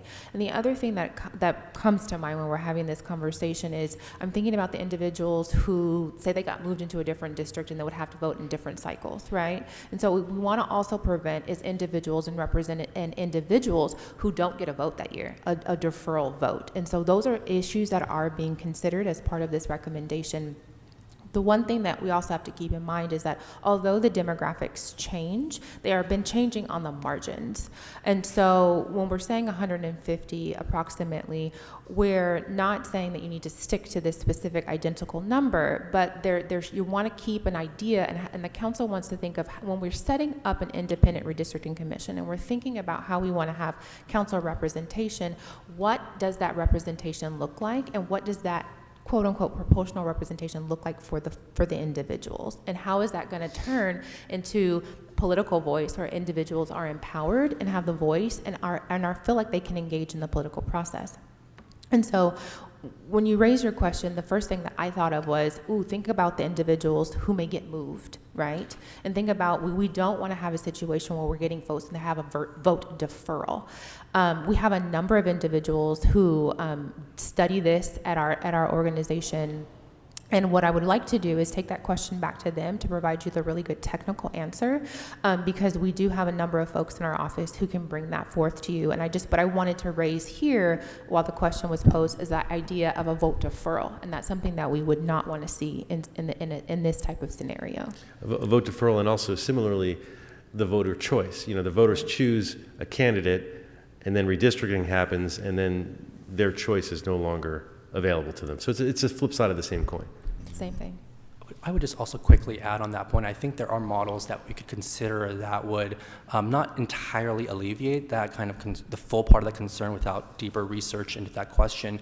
But for example, in the city of New York, the way they have staggered elections as well, but the way they conduct their elections after a redistricting cycle means that all districts are effectively new at the beginning of a cycle, right? And I'm not saying I'm not espousing on whether this is the ideal way to go about it, just the fact that it has been considered in different ways, where you may have a staggering in which at some point in a 10-year cycle, each council member will have a 2-year term instead of a 4-year term. And it would just be when that is in the cycle that would be different, but that would alleviate that kind of concern about staggering elections. I'm not saying that that's the ideal way to do it. We're still looking at different models. I don't understand that. What do you mean? How would you end up with how do you decide when you have a 2-year term under that? Sure. So after a redistricting plan is adopted where you do have new districts, and let's say when you do staggered districts, you typically have half up every 2 years, right? What you will have is at first you'll have everybody up at the same time, and then you'll have half of those folks, those districts, be running for a 2-year term, and half of them being a 4-year term. And then after that, the next 2 cycles, it'll be 4-year terms. And at the very end of that decennial cycle, you'll have the remaining half who originally ran for a 4-year term now be running for a 2-year term, but the other half fills out the rest of their 4 years. It's a bit convoluted. So under that scenario, on the every 10 years, you sort of have a slate cleaned, and that you're going to have a new council with potentially, you could have nobody on the council who has any experience. Like you could have a year where you have all new council members. That's for better or for worse. For better or for worse, but that's also assuming a really dramatic change for the entire council, for every single seat, for the population discrepancy being that great, right? But election-wise, you're having every single council member would be up for election. Sure. That year. Sure, and it's something that we're still looking at and trying to investigate. But at the end of the day, for us, that kind of ideal of 150,000 people per district is something more of a baseline in which we can ensure that this conversation is not future-proof, because nothing is future-proof, but something where we're actually considering the growth of the city in the future. Interesting. Thank you. Other questions, members? At first, I blanched at the idea of the 10-year term because that just sounds like so much to ask someone to take on and to stick with for 10 years. It seems to be the consensus. All of the panels recommended something like that. And I'm warming to it because the work is all done at the beginning, and then essentially the remaining 8 years or something is you're just on call. It does raise a little bit of an issue in that we are disqualifying people from political participation for so long as they are on the Independent Redistricting Commission. And so for another nearly decade, that person would not presumably be able to do the sorts of things like contribute to campaigns or run for office or something. Maybe that's okay, it's just an issue. Did you give any thought to whether or not somebody who has served the last time around and is still serving as more or less an incumbent independent redistricting commissioner could reapply for the continuing redistricting the next time around? Or would there be a one-term limit, or does that matter? We didn't necessarily contemplate that. I don't know if anybody would want to do it. I don't know if they would either. But, they would be seen as people with expertise. A lot of expertise at that point, I would think. In our analysis, I don't think anything would preclude us from considering that. I think the point that we really want to drive home with the idea of the individuals serving is that you're getting folks who are on the ground, who know the neighborhoods, and who have a vested interest in seeing how to model district maps in a way that reflect the city, and in a way that reflects the residents, and what do those boundaries look like. And so if that happens to be an individual who wants to do it again, I don't know if our office would be opposed to that. But the point that we really want to drive home is we're thinking about drawing district lines. What do those lines really look like? What do those district boundaries really mean? And what types of people in neighborhoods and communities of interest are we really considering when we're talking about those lines? And so, do we want folks to be able to sit on an independent redistricting commission time and time again? I'm not sure. And I think that we would want to have another analysis just to think about that in depth. It's not the biggest issue in the world, but it's just, as with so many other things in this, every issue that comes up raises 3 more that you have to think about. So I'd appreciate that. What was the other point I had on that one? It escapes me, but I think that the main point of having the longer term is that a set of maps might be put forward. It is often the case that some group feels aggrieved by those maps and may file a lawsuit. If that lawsuit prevailed and the maps are thrown out, you have a body ready to go who's accountable for the maps previously drawn, who will then be responsible for drawing the next set. That's the idea, right? Correct. Okay. That's it. Okay, very good. Any other questions, members, for Common Cause? All right. Thank you very much. You've been here every step of the way, and we really do appreciate your input and your expertise on this. So Thank you, council members. Thank you. All right. Mr. Wickham, I had promised to bring you up afterwards, but instead, given that we have many members of the public who've been here demonstrating great patience with us as we've gone through this, I would like to give an opportunity for them to come up and provide public comment, and then we'll come back around to you to kind of put a ribbon on everything, if that works. So that will be what we'll do. So I'm going to go next to public comment. Do we need to, Madam Clerk, do we need to read anything for public comment for this? I think we're good to go. And we'll take, we have about 30 speakers. I don't know if they're all still here, but if you can limit your comment to a minute, that would be great. If you go a little over, we'll try to be flexible, but just be mindful of the fact that a lot of other people want to speak as well. So, sorry, 1 minute.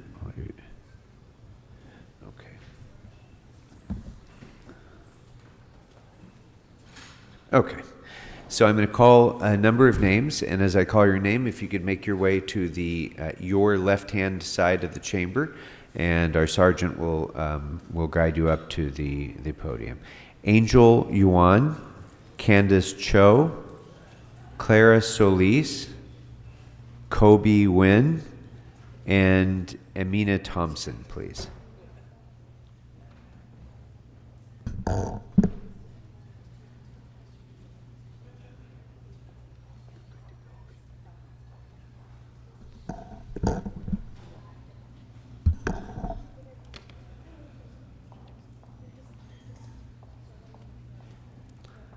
Good afternoon. Hi again. I'm Candace Cho, resident of CD10, here on behalf of AAPI Equity Alliance. We're a member of the Our LA Coalition, as you know. We're also here today alongside more than a dozen community groups serving some of the most vulnerable Asian Americans and Pacific Islanders, low-income, immigrant, LGBTQ+, across our city in communities like Koreatown, Thai Town, Little Tokyo, Little Bangladesh, and Chinatown. Yesterday, we submitted a letter urging this committee to support council expansion as well as an independent redistricting commission. That's because we know that political systems are not neutral. We know that the current system was not made for us or by us. And we see this in the scandals that plague the council and in the ongoing unmet needs in all of our communities. Reforming the charter is an essential first step towards building a council in a city that works for every Angelino, especially those who have been historically excluded, and rebuilding trust, especially among our hardest to reach communities like Asian Americans and Pacific Islanders. Thank you. Thank you very much. Next speaker, please.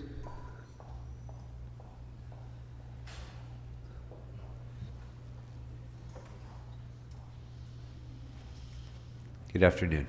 Hi, good afternoon. My name is Angel, and I am urging you to pass the independent redistricting and increase the council size to between 23 and 31 seats to create a more inclusive and representative LA. I currently live in CD9 and have worked in CD14 for the last 2 summers as an intern. I was actually born and raised in Canada, and coming from Canada, there is a perception that Canada is extremely diverse and multicultural. And while that is true, the diversity that I have experienced here in the US, specifically in LA, has far surpassed anything that I've ever grown up with.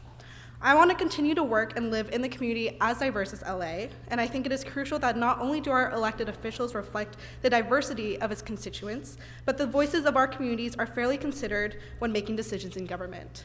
Statistically, 23 districts is the minimum number of seats for the API community as well as the Black community to even begin to see the possibility of creating districts in which we make up a plurality. With our community split, it is difficult for our interests and needs to be met, and especially for the API community, we are tired of being thought of as a group that is invisible because clearly we are here to speak up. Thank you. Thank you very much. Next speaker, please.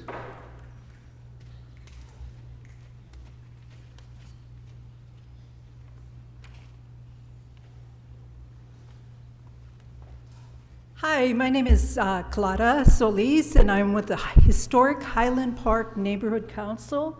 This is Connie. She's on our neighborhood council, and this is Angela. She's our president of our neighborhood council. We did submit a community impact statement.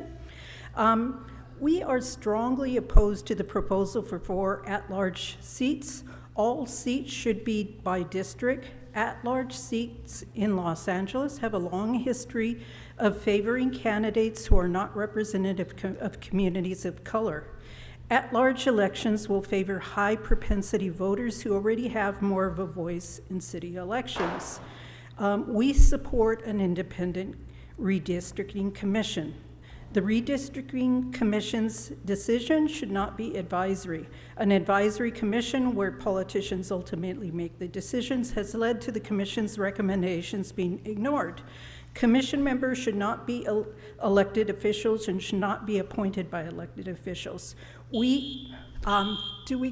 So you are presenting a community impact statement. Yes. So if we could add an additional up to 4 minutes, please. Thank Go you. right We ahead. won't take it all. No, Thank you. my We pleasure. support most of the draft recommendations, and our letter is based on the recommendations from a Better Governed LA interim report dated June 15th, 2023, on how to select commissioners. See our letter for more details. We believe the first 10 commissioners should select the last 7 to ensure representational shortcomings apparent in the first 10 members are overcome. There must be ability for full public participation from all communities throughout Los Angeles, which must include outreach with special attention to our communities that have been historically underrepresented in terms of participation. We agree that a package of reforms should be on the November 2024 ballot. Reform must include increasing voter participation in all of our communities in elections. We recommend providing more in-person options in communities that have had historically low turnout, and we explain why in our letter. We have some recommendations on ethics reform. We agree with the recommendations, but would like to add these further suggestions for study and possible reform. Democracy vouchers, we have previously submitted a community impact statement in support of democracy vouchers. In short, we suggest including democracy vouchers because they enable constituents to use these vouchers to donate to campaigns and thereby help counterbalance the impact of big donors in city elections. And we also would like to see some study done on what term limits have had impact they have had on corruption. An issue that has not been addressed is if there is a connection between term limits and the increase in corruption we are seeing in the city of Los Angeles. Statewide and in Los Angeles, voters have implemented term limits. The report has not addressed the impact term limits had on representatives constantly looking for their next seat and fundraising. Are representatives constantly fundraising more beholden to outside groups than to their constituents because they are looking for their next office or another job? And we just would like to thank all the groups who have presented. They have provided us with a lot of great information, and we will stay involved. Thank you very much. Thank you all very much. Okay. All right, as our next speaker comes forward, I'm going to call a few more names. Julie Fun, Emma Chen, Jason Bautista, Erica Au, Jackie Wu, and Farah Su, please. Good afternoon. Good afternoon, council members. My name is Kobe, and I live in Council District 9. With our current council size of 15 seats, there are no council districts in which Asian Americans make up more than 25% of the population. As such, no council member represents a district where Asian Americans have a substantial voice. By increasing the number of council districts to between 23 and 31, there will be more opportunities for council districts that contain an Asian American plurality, ensuring that at least one council district, one council member will be accountable to the Asian American community. To be clear, this isn't about getting more Asian Americans onto city council. This is about making sure that the voices and the interests of LA's underrepresented communities are enshrined in the structure of our government. Thank you. Thank you. Next speaker, please.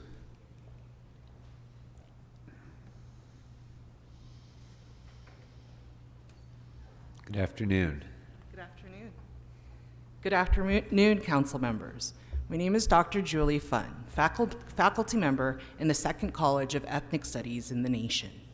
I'm here with CAUSE and AAPI Equity in solidarity with ARC LA calling for racial equity as we re-envision a more equitable LA. We can't have racial equity without including the AAPI community. AAPIs make up 12% of the city, and we are rapidly growing. At 15 seats, it is very difficult to elect candidates who come from our community. However, expanding the council to a range of 23 to 31 would begin to achieve this goal. But no more than 31, as modeling shows that having 31 districts is the point at which it becomes harder to keep communities of interest like K-Town, Hi-Fi, Chinatown whole. I know it is a hard task to represent our communities well.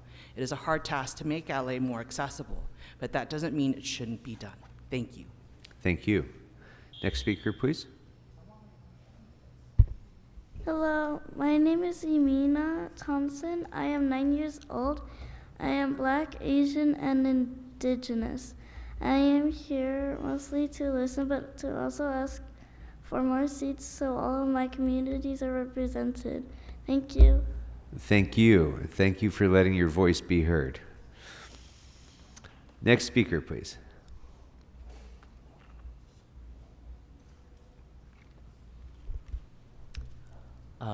Hello, my name is Jason Bautista. I'm with Thai Community Development Center, or Thai CDC, serving primarily Thai Town and East Hollywood area in Council District 13.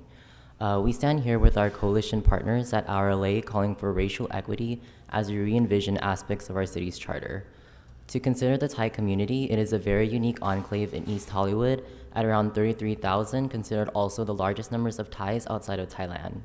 The only official recognized Thai town in the United States is actually in East Hollywood.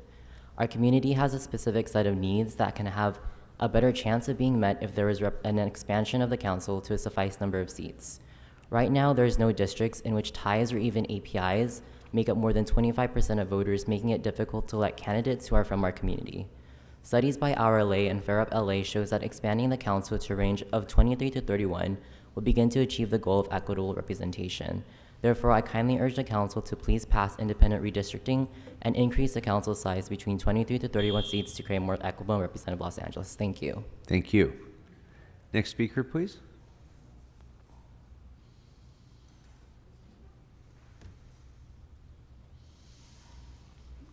Good afternoon. Good afternoon, council members. My name is Jackie Wu, and I'm speaking on behalf of the Center for Asian Americans United for Self-Empowerment, which is based in CD 14. It is very difficult for the AAPI community to elect our candidates of choice who understand our community. Part of this challenge stems from how the districts are drawn, by whom and for whom. Drawing maps must be done by a completely independent redistricting commission, which must be equipped with enough resources to actively and consistently outreach to our communities, especially those who are the most disenfranchised and have been historically disenfranchised. An independent redistricting commission must reflect the people it serves, which we urge that there is AAPI, Latinx, Black representation on. In particular, we need to make sure that these processes are accessible to the residents of Los Angeles, as evidenced by today. While some are able to attend a city meeting on a Thursday at 1 p.m. conducted in English to provide public comment, we know that we can do more, and LA residents deserve more to ensure their voices are heard. Again, I urge you all to pass independent redistricting and equip it with the necessary resources to make it accessible. Thank you. Thank you. Next speaker, please. Good afternoon. Good afternoon. This is exciting. My name is Farah, and I'm speaking also on behalf of CAUSE and also as an active stakeholder in Council District 14. We express support for the expansion of LA City Council and recommend a council size of at least 23 single-member seats, as aforementioned, and also caution to go beyond 31. Based off the modeling data from RLA and Fair Rep LA, we can see that 23 districts is the minimum number of seats for AAPI community members as well as Black community members to have a voting plurality in their respective future districts. Having 35% AAPI CVAP districts is an unprecedented opportunity for them to have an impact on their candidates of choice and to have enough political power to ensure that their voices are heard on a city level. And this is only possible if we have at least 23 districts.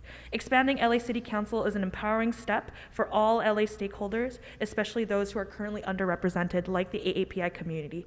23 districts would provide that, even if minimally, equitable representation for Asian, Black, and Latinx communities. Thank you for your time. Thank you. Next speaker, please.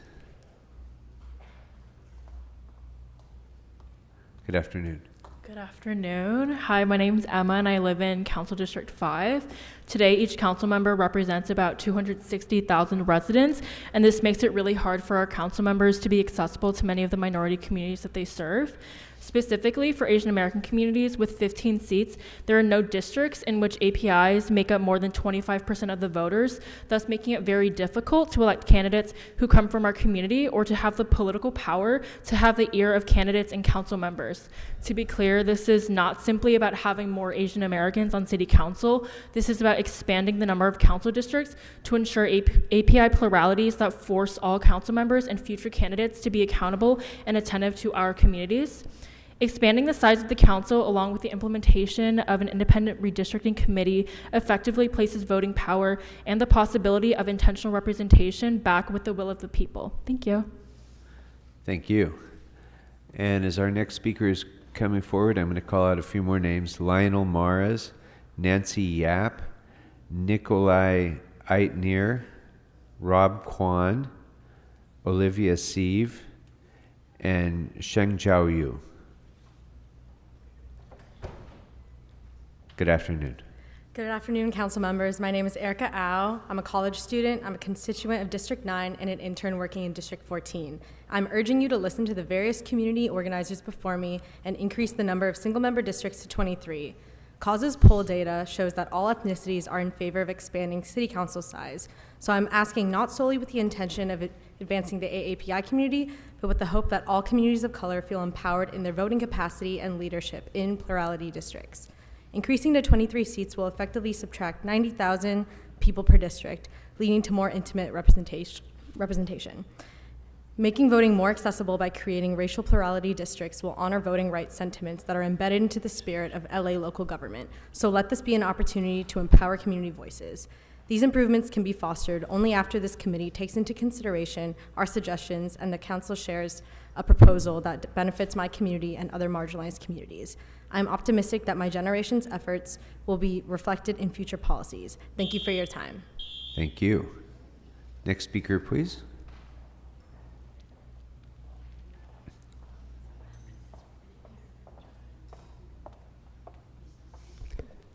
Hello, good afternoon. My name is Shen Xiaoyu. I'm a resident of CD5, and I'm here to speak in support of an independent redistricting commission as well as expanding city council sites. I work as an educator and I teach Asian American history, and in all the workshops I teach, I often ground our history in the moment of the invention of the term Asian America, which is very much grounded in our community wanting to fight for political power. But currently, we're in the city of LA, where AAPIs make up 12% of the population. We don't have a district where there's AAPI plurality. So if we're able to expand the city council sites to between 23 to 31 districts, we'll have a chance at having the AAPI voice being heard.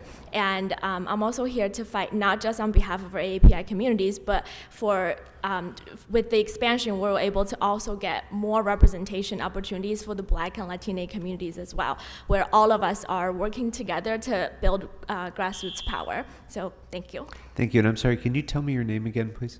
Yes, my name is Shen Xiaoyu. Okay, thank you. Next speaker, please.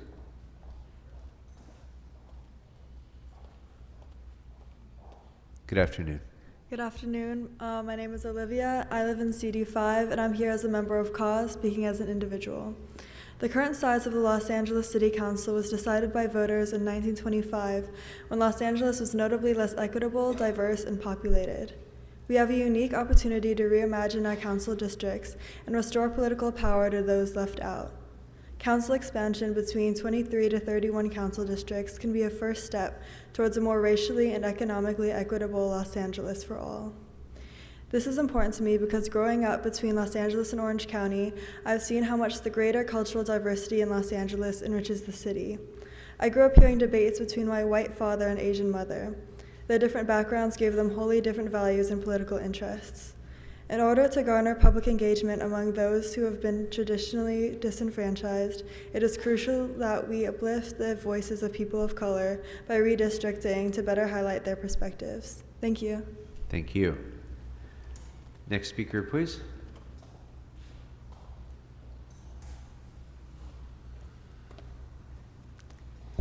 Good afternoon. Good afternoon.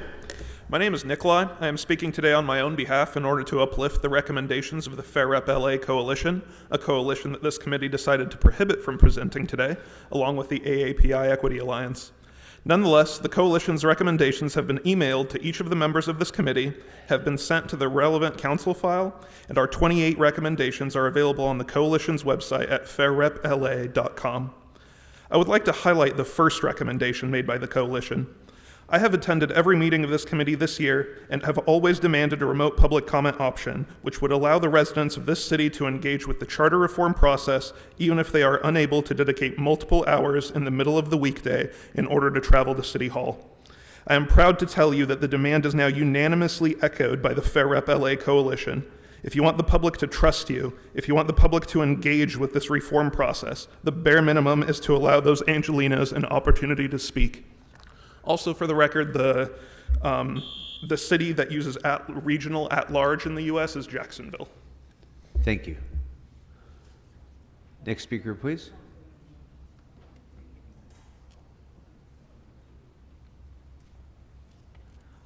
Good afternoon. Afternoon. I'd like to begin by uplifting Fair Rep LA's first recommendation. There is no excuse for denying remote public comment on an issue as important as this one. And the desire to limit input extends beyond just remote public comment. The fact that you only had 6 organizations asking to present here should be viewed as a problem and one where you look within, and instead you came up with excuses for how to whittle it down to just 3. I'd just like us to think back to why we got here. It's not just about redistricting or underrepresentation. It's not just about competitive elections. It's also about the potential stranglehold that is reinforced by 15 districts that comes through the council presidency. I don't think it matters who we put in there. It's a corrupting system, and we have to loosen that stranglehold. And the fact that we don't see anybody speaking up, people who know better, tells you the silencing power that comes with that. Thank you. As our next speaker is coming forward, I'm going to call out a few more names. Eunice Song, Valerie M., Dylan Kim, Viranchi Vera,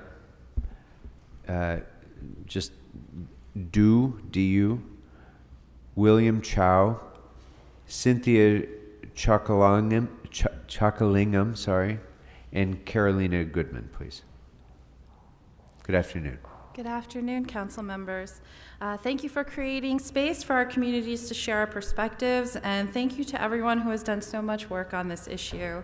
My name is Nancy Yap, and I'm the Executive Director of the Center for Asian Americans United for Self-Empowerment, also known as CAUSE. I'm a resident of CD2, thank you, Councilmember Krikorian, and I work in CD14. We support RLA and API Equity Alliance and ask to increase the size of the City Council to between 23 to 31 without dividing Asian American communities of interest. In a recent citywide poll in December 2022, conducted by CAUSE in collaboration with HOPE and Los Angeles Urban League, Asian Americans most strongly support increasing the size of the LA City Council at 67% and feel the least represented at 46%. By expanding the City Council, we can change this sentiment, and a larger percentage of Asian Americans can feel well represented, feel they have more access, more moments for collaboration, and an increase in voice. Thank you. Thank you. Next speaker, please. Good afternoon. Good afternoon. Hello, Council President Krikorian and members of the Council. My name is Eunice Her Song, and I am a native Los Angelino and the Executive Director of the Korean American Coalition in Los Angeles. I also work in CD10, and KAC is a member organization of AAPI Equity Alliance. KAC supports an independent redistricting commission and expansion of the City Council. Firstly, the task of drawing maps must be done by a completely independent redistricting commission, which must be equipped with enough resources for actively and consistently reaching out to the vulnerable communities. The value of an independent commission has been proven in use across state and local governments nationwide, empowering the people who directly hear from and collect evidence from. Making redistricting decisions is more efficient and effective and fair than our current processes. Oh, I'm out of time. Okay, Thank you very much. Next speaker, please.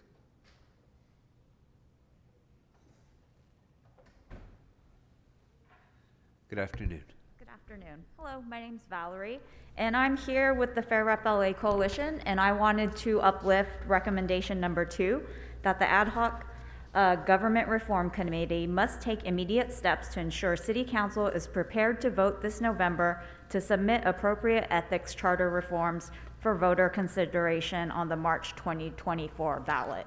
Like everyone said, this is not going to be a silver bullet, and we need to take steps on getting rid of, you know, some of the rampant corruption that everyone's tired of, and we're also frankly tired of the entire city budget going to LAPD for, you know, we need investment in our communities and in our people. And so that's what we want to see, and that first step is ethics reform. So let's get that on the ballot. Thank you. Thank you. Next speaker, please.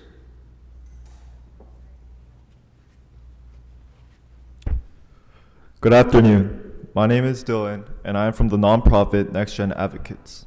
We are a part of over 800,000 youths living in LA. I currently reside in Council District 5, and the City of Los Angeles is home to almost 4 million residents, and AAPIs make up 12% of the population. Although the city has elected AAPI city council members, we still do not have a council district where an AAPI majority or plurality is present.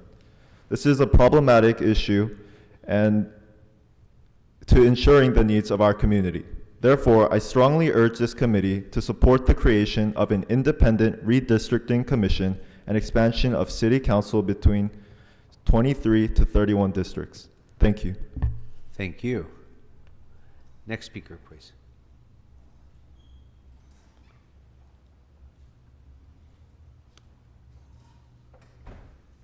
Good afternoon. Good afternoon, council members. Carolina Goodman, living in CD4, representing the League of Women Voters of Greater Los Angeles. As you know, the League has been supporting fair elections for over 100 years, which is the reason we endorse the recommendations submitted by the Fair Rep LA Coalition. I attended most meetings that took place with the previous redistricting commission and have personal knowledge of how that process did not work. Our city would be best served by adopting several of California's independent redistricting commission policies, such as 14-day meeting notice, comprehensive ban on ex parte communication, a protected minimum budget, and a robust stipend for commissioners. An expanded city council with at least 23 districts has the potential to provide better constituent services. All decisions regarding independent redistricting and council expansion must stay true to the letter and the spirit of the law, specifically the Voting Rights Act and the California Voting Rights Act. Any deviations jeopardize the charter amendment's legitimacy. Thank you. Thank you very much. Next speaker, please.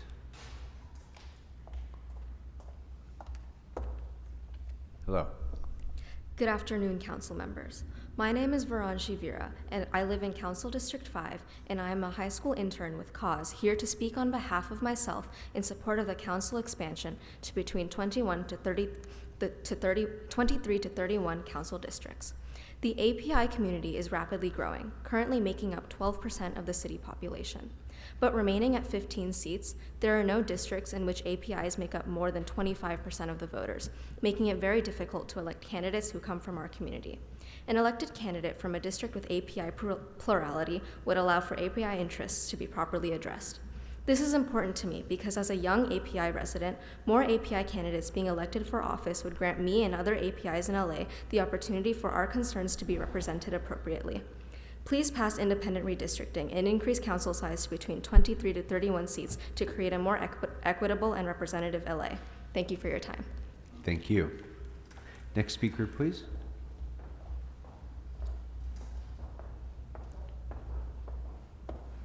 Good afternoon.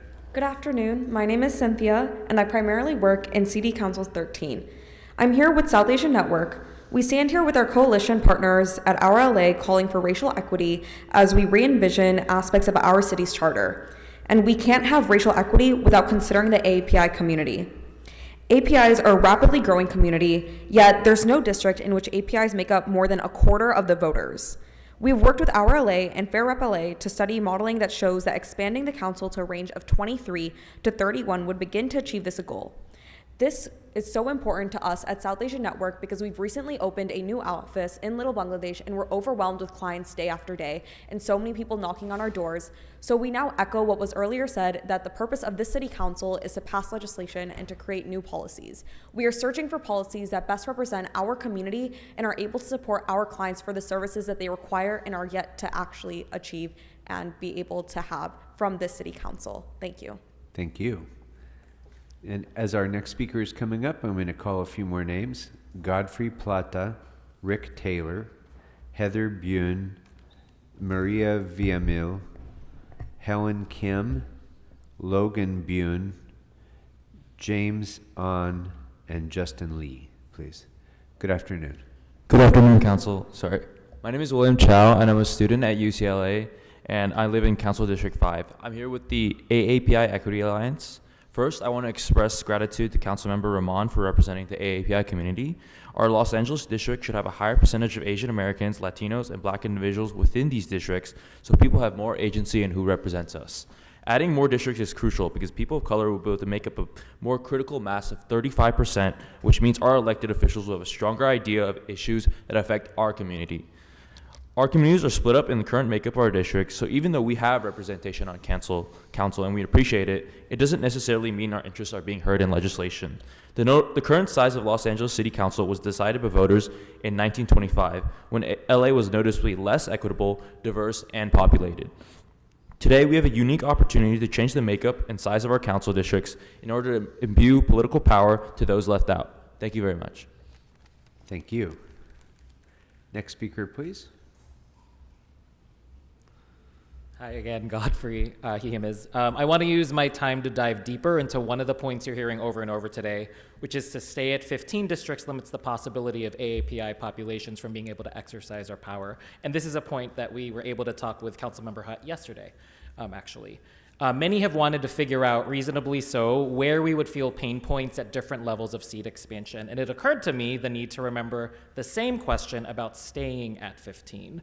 What harm are we maintaining when we only have 15 puzzle pieces of 264,000 each? Paul Mitchell at Redistricting Partners has been able to run an algorithm of 1,000 maps at 15 seats to determine the odds of particular representative outcomes for different racial and ethnic groups. And what his earliest modeling has shown is that at 15 seats, the largest possible representation that AAPI folks could accumulate in a district is somewhere between 20 to 30%, short of any influence district, around 35% or up, which is what research shows as that marker. We begin to unlock that for AAPI and Black Angelenos at 23. Thank you. Next speaker, please.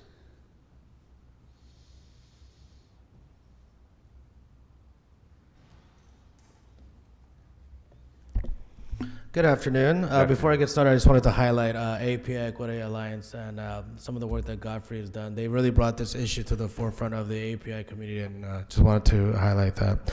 Hello, council members. My name is James Ahn. I'm the president of the Korean American Federation of Los Angeles. I also have the privilege to work and live inside Council District 10. I stand here with our coalition partners. Is this audio okay? It sounds really weird. I stand here with our coalition partners at Our LA calling for racial equity as we re-envision aspects of our city's charter, and we can't have racial equality without considering the AAPI community. AAPIs make up 12% of the city's population, and we are rapidly growing as a community. But remaining at 15 seats, there are no districts in which AAPIs make up more than 25% of the voters, thus making it very difficult to elect candidates who come from our own communities. We have worked with RLA and Fair Rep LA to study modeling that shows that expanding the council to a range of 23 to 31 would begin to achieve this goal. Thank you very much. Thank you. Next speaker, please.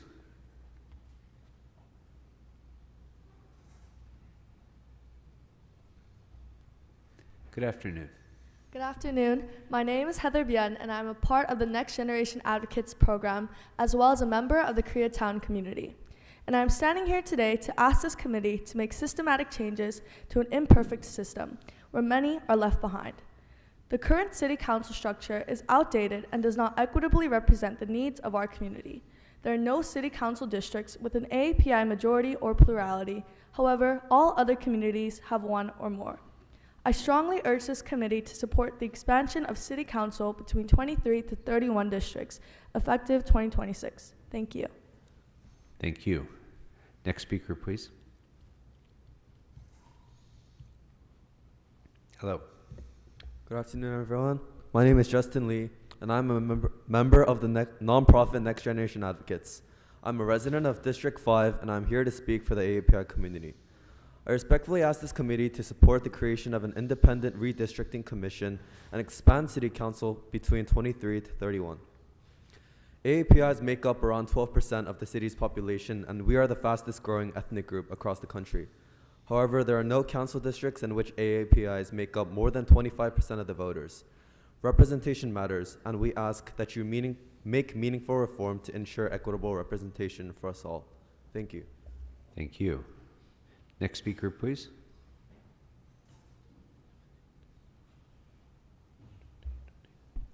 Good afternoon, council members. My name is Logan Bien, and I'm here with the Next Generation Advocates nonprofit, an organization that's dedicated to civic engagement and civic empowerment for the youth.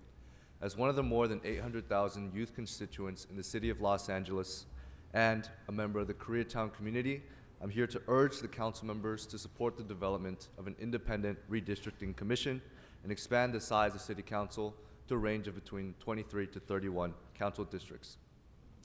The current size of the LA City Council was decided in 1925 and is not yet reflective of the diversity of our city and does not provide equitable representation to underserved communities, including the AAPI community. Thank you.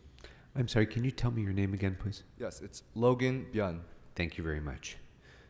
Next speaker, please.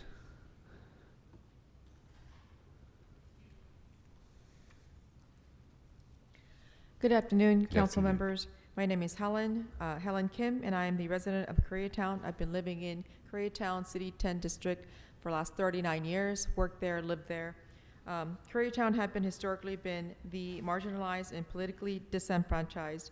Although we achieved great success of unifying most of Koreatown in the last redistricting process, the Korean American community, along with the AAPI community, still lacks a district where AAPIs make up more than 25%.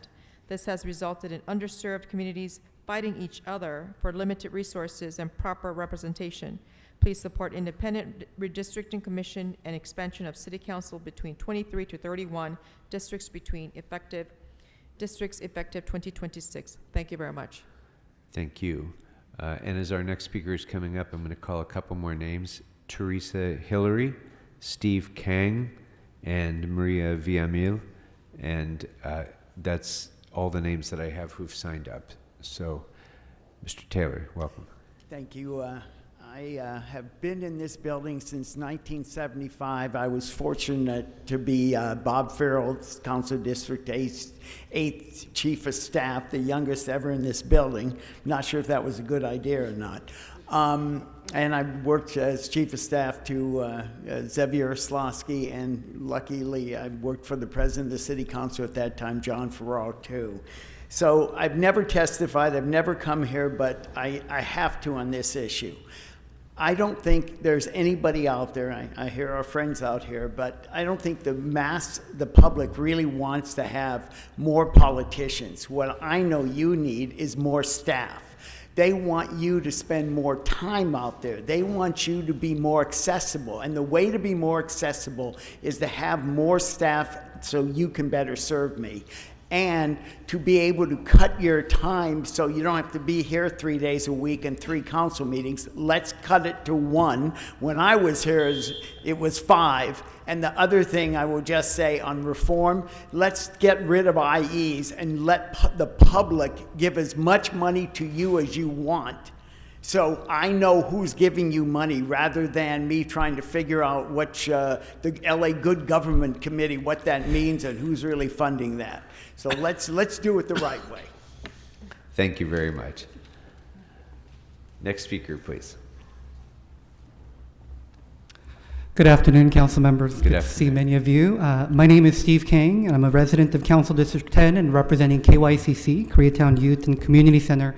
KYCC would like to urge the City Council to support the creation of an independent redistricting commission and City Council expansion between 23 to 31 districts. We stand in solidarity with various API and BIPOC organizations throughout our city for major reforms on our city charter. As a resident of Koreatown, I have firsthand experienced the struggles of our community to advocate for limited resources and true representation. As Councilmember Hernandez asked earlier, what our members and Angelinos would like to see from an expanded council is not only for our trash to be picked up and our sidewalks to be repaired, but also to have more accessibility to all of you. We love seeing you at our events, and many of you have come out, and we appreciate it, but we also want our constituents' voices to be heard. Thank you very much. Thank you. Next speaker, please. Good afternoon. Good afternoon. It's been a long afternoon, but very well worth the time. Thank you. Good afternoon. My name is Teresa Hillary. I am a 17-year member of CD14. For the record, I am in favor of expanding the city council seats. I'm also in favor of independent redistricting. I am concerned, however, about the at-large seats, and I look forward to having an evidence-based discussion around that issue. Mr. Bloomingfield, thank you so much for raising the question about the neighborhood councils and what impact these new reforms may have. I'm a strong supporter of neighborhood councils. I would like to see them strengthened. And also, when you talk about commissioners' selection process, it was in the CLA's report. She mentioned considering community-based geographies.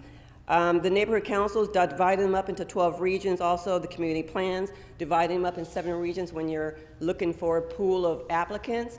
I like that idea, and I would love for you guys to consider or exploring that even more, those 2 options even more. Thank you again. Thank you. All right, are there any other speakers? Very good. Well, thank you all very much for your participation. That will close public comment for this meeting.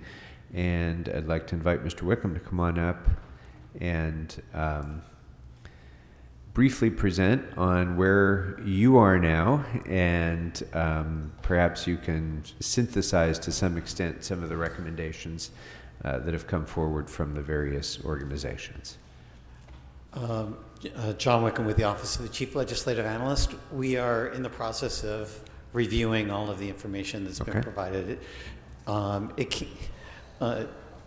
It came in different ways, and the ideas came in different ways, and so it's taking a little bit of effort to try and align them in a way that makes sense. So we will have that for you in the next report that comes forward to you. Our next report we're calling the Rack Up, which basically it's equivalent to what you've seen in the budget process, where we're trying to take all of the information from your various hearings, from public comments that have been received, the presentations we've heard today, and present that in a way that's coherent for you to be able to make the choices that you want on each of the categories that we identified in our report. We had a sense from the committee on certain issues, so we will show that, but we will also show, along with that, the other ranges of options on some of the key issues that you have available to you. So our next job is to put that report together. It's already 23 pages long. That's okay. But it's a landscape page instead of a portrait page. So, but there's a lot of information. There are a lot of ways to develop this.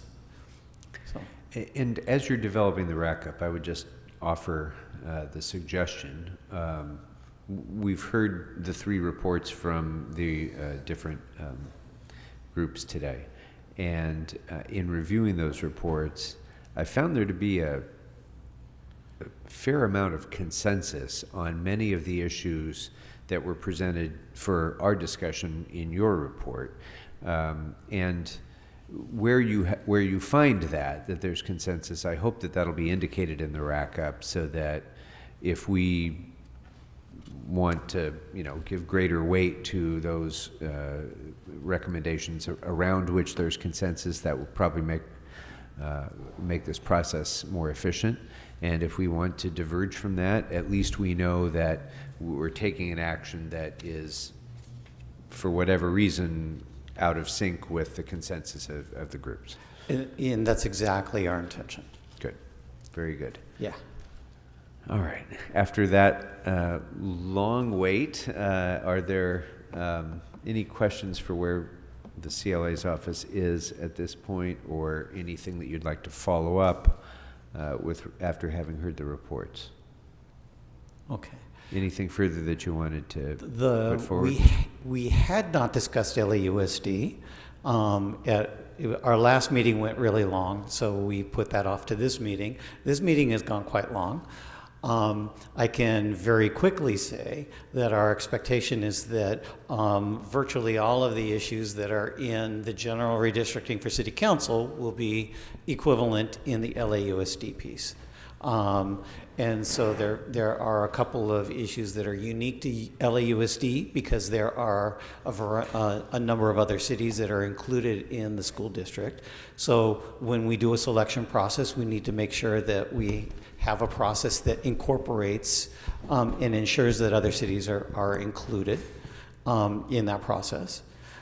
We heard from some of the advocates, and it was actually included in our CLA report as well, the interest of including student voices in the redistricting process. And so we'll need to find a way to do that. I think it's difficult knowing how redistricting operates and the time that goes into it. Having a student commissioner might be difficult, because a student has has parents and has a different, whatever their time commitments are, that may not work with a commission process. But you will still want to have some kind of consideration of how to incorporate student voices into the process. I don't quite know what that looks like. Yeah, thank you.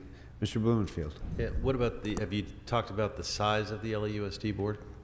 That is one of the factors that you will want to consider. And I think some of the advocates were indicating that both should be about the same size. So I think we can. Both being. Well, the city council would be. Let's say the city council is 17. The LAUSD would be 17, right? So that we're talking about not apples and Oh, oranges. you mean the Are board? asking The size of about the board? itself, or the redistricting commission? I'm asking about the board itself. Oh, we were not asked to look at that. That was not part of the instruction that was, but you absolutely can set the size of the board that is in the city charter. And so if you do want consideration of that question, we could look at that.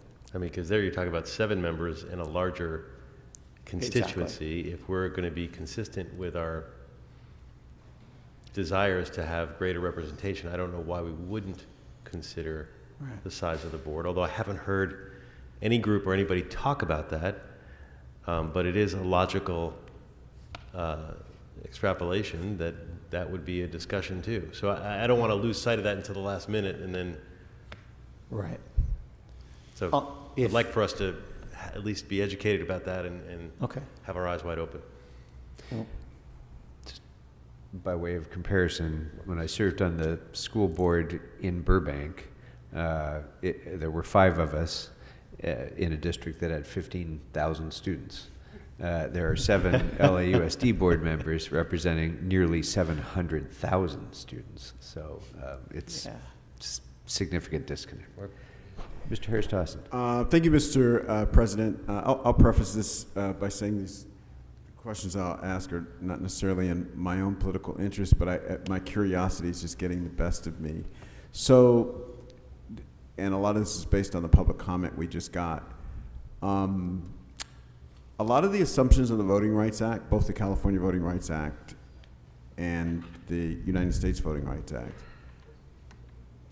have to do with the likelihood of a member of a group, of a racial group or some other group of people getting elected in a district.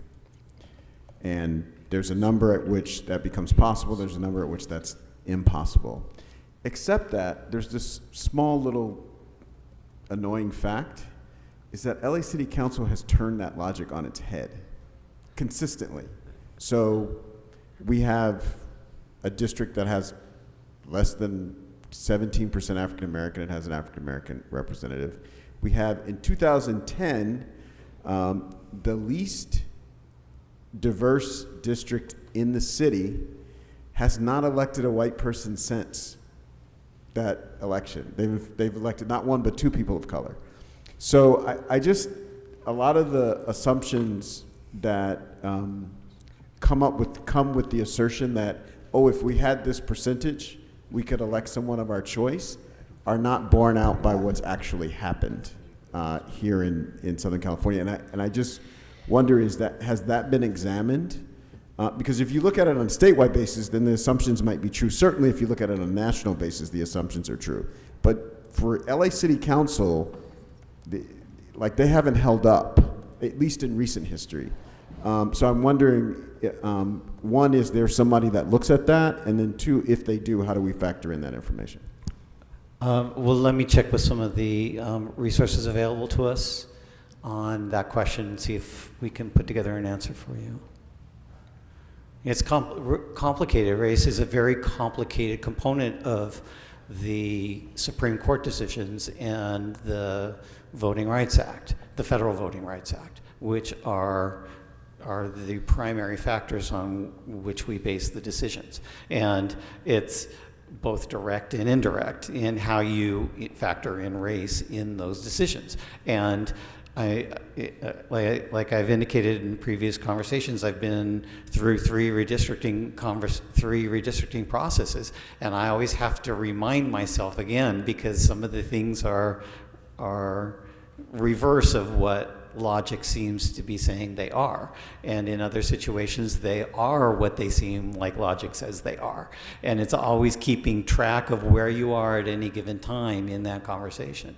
So it's extremely complicated, and that's one of the reasons that redistricting is so challenging, because you do need to keep track of that. You need to keep track of polarized voting, and when you do a polarized voting analysis, you're not just looking at your council district elections. You're looking at a variety of elections to see what patterns and practices are in the city in the past and currently. And it's a very complex consideration, and but let me go back and talk to some of the resources we have. Yeah. Before we keep operating on those assumptions. Yeah. And you're absolutely not out, I mean, you absolutely can't draw a district for it's just complicated. Any other questions for the CLA members? All right. Okay. Thank you very much. We look forward to receiving the rack-up and having a touchstone for further, more in-depth discussions about some of these issues. So thank you very much for your continuing work. All right, members, that is everything for our agenda for today. Just as a reminder, our next meeting is scheduled for August 28th at 10 a.m. here in the council chambers. So until then, thank you all very much for your work today, and this committee is adjourned.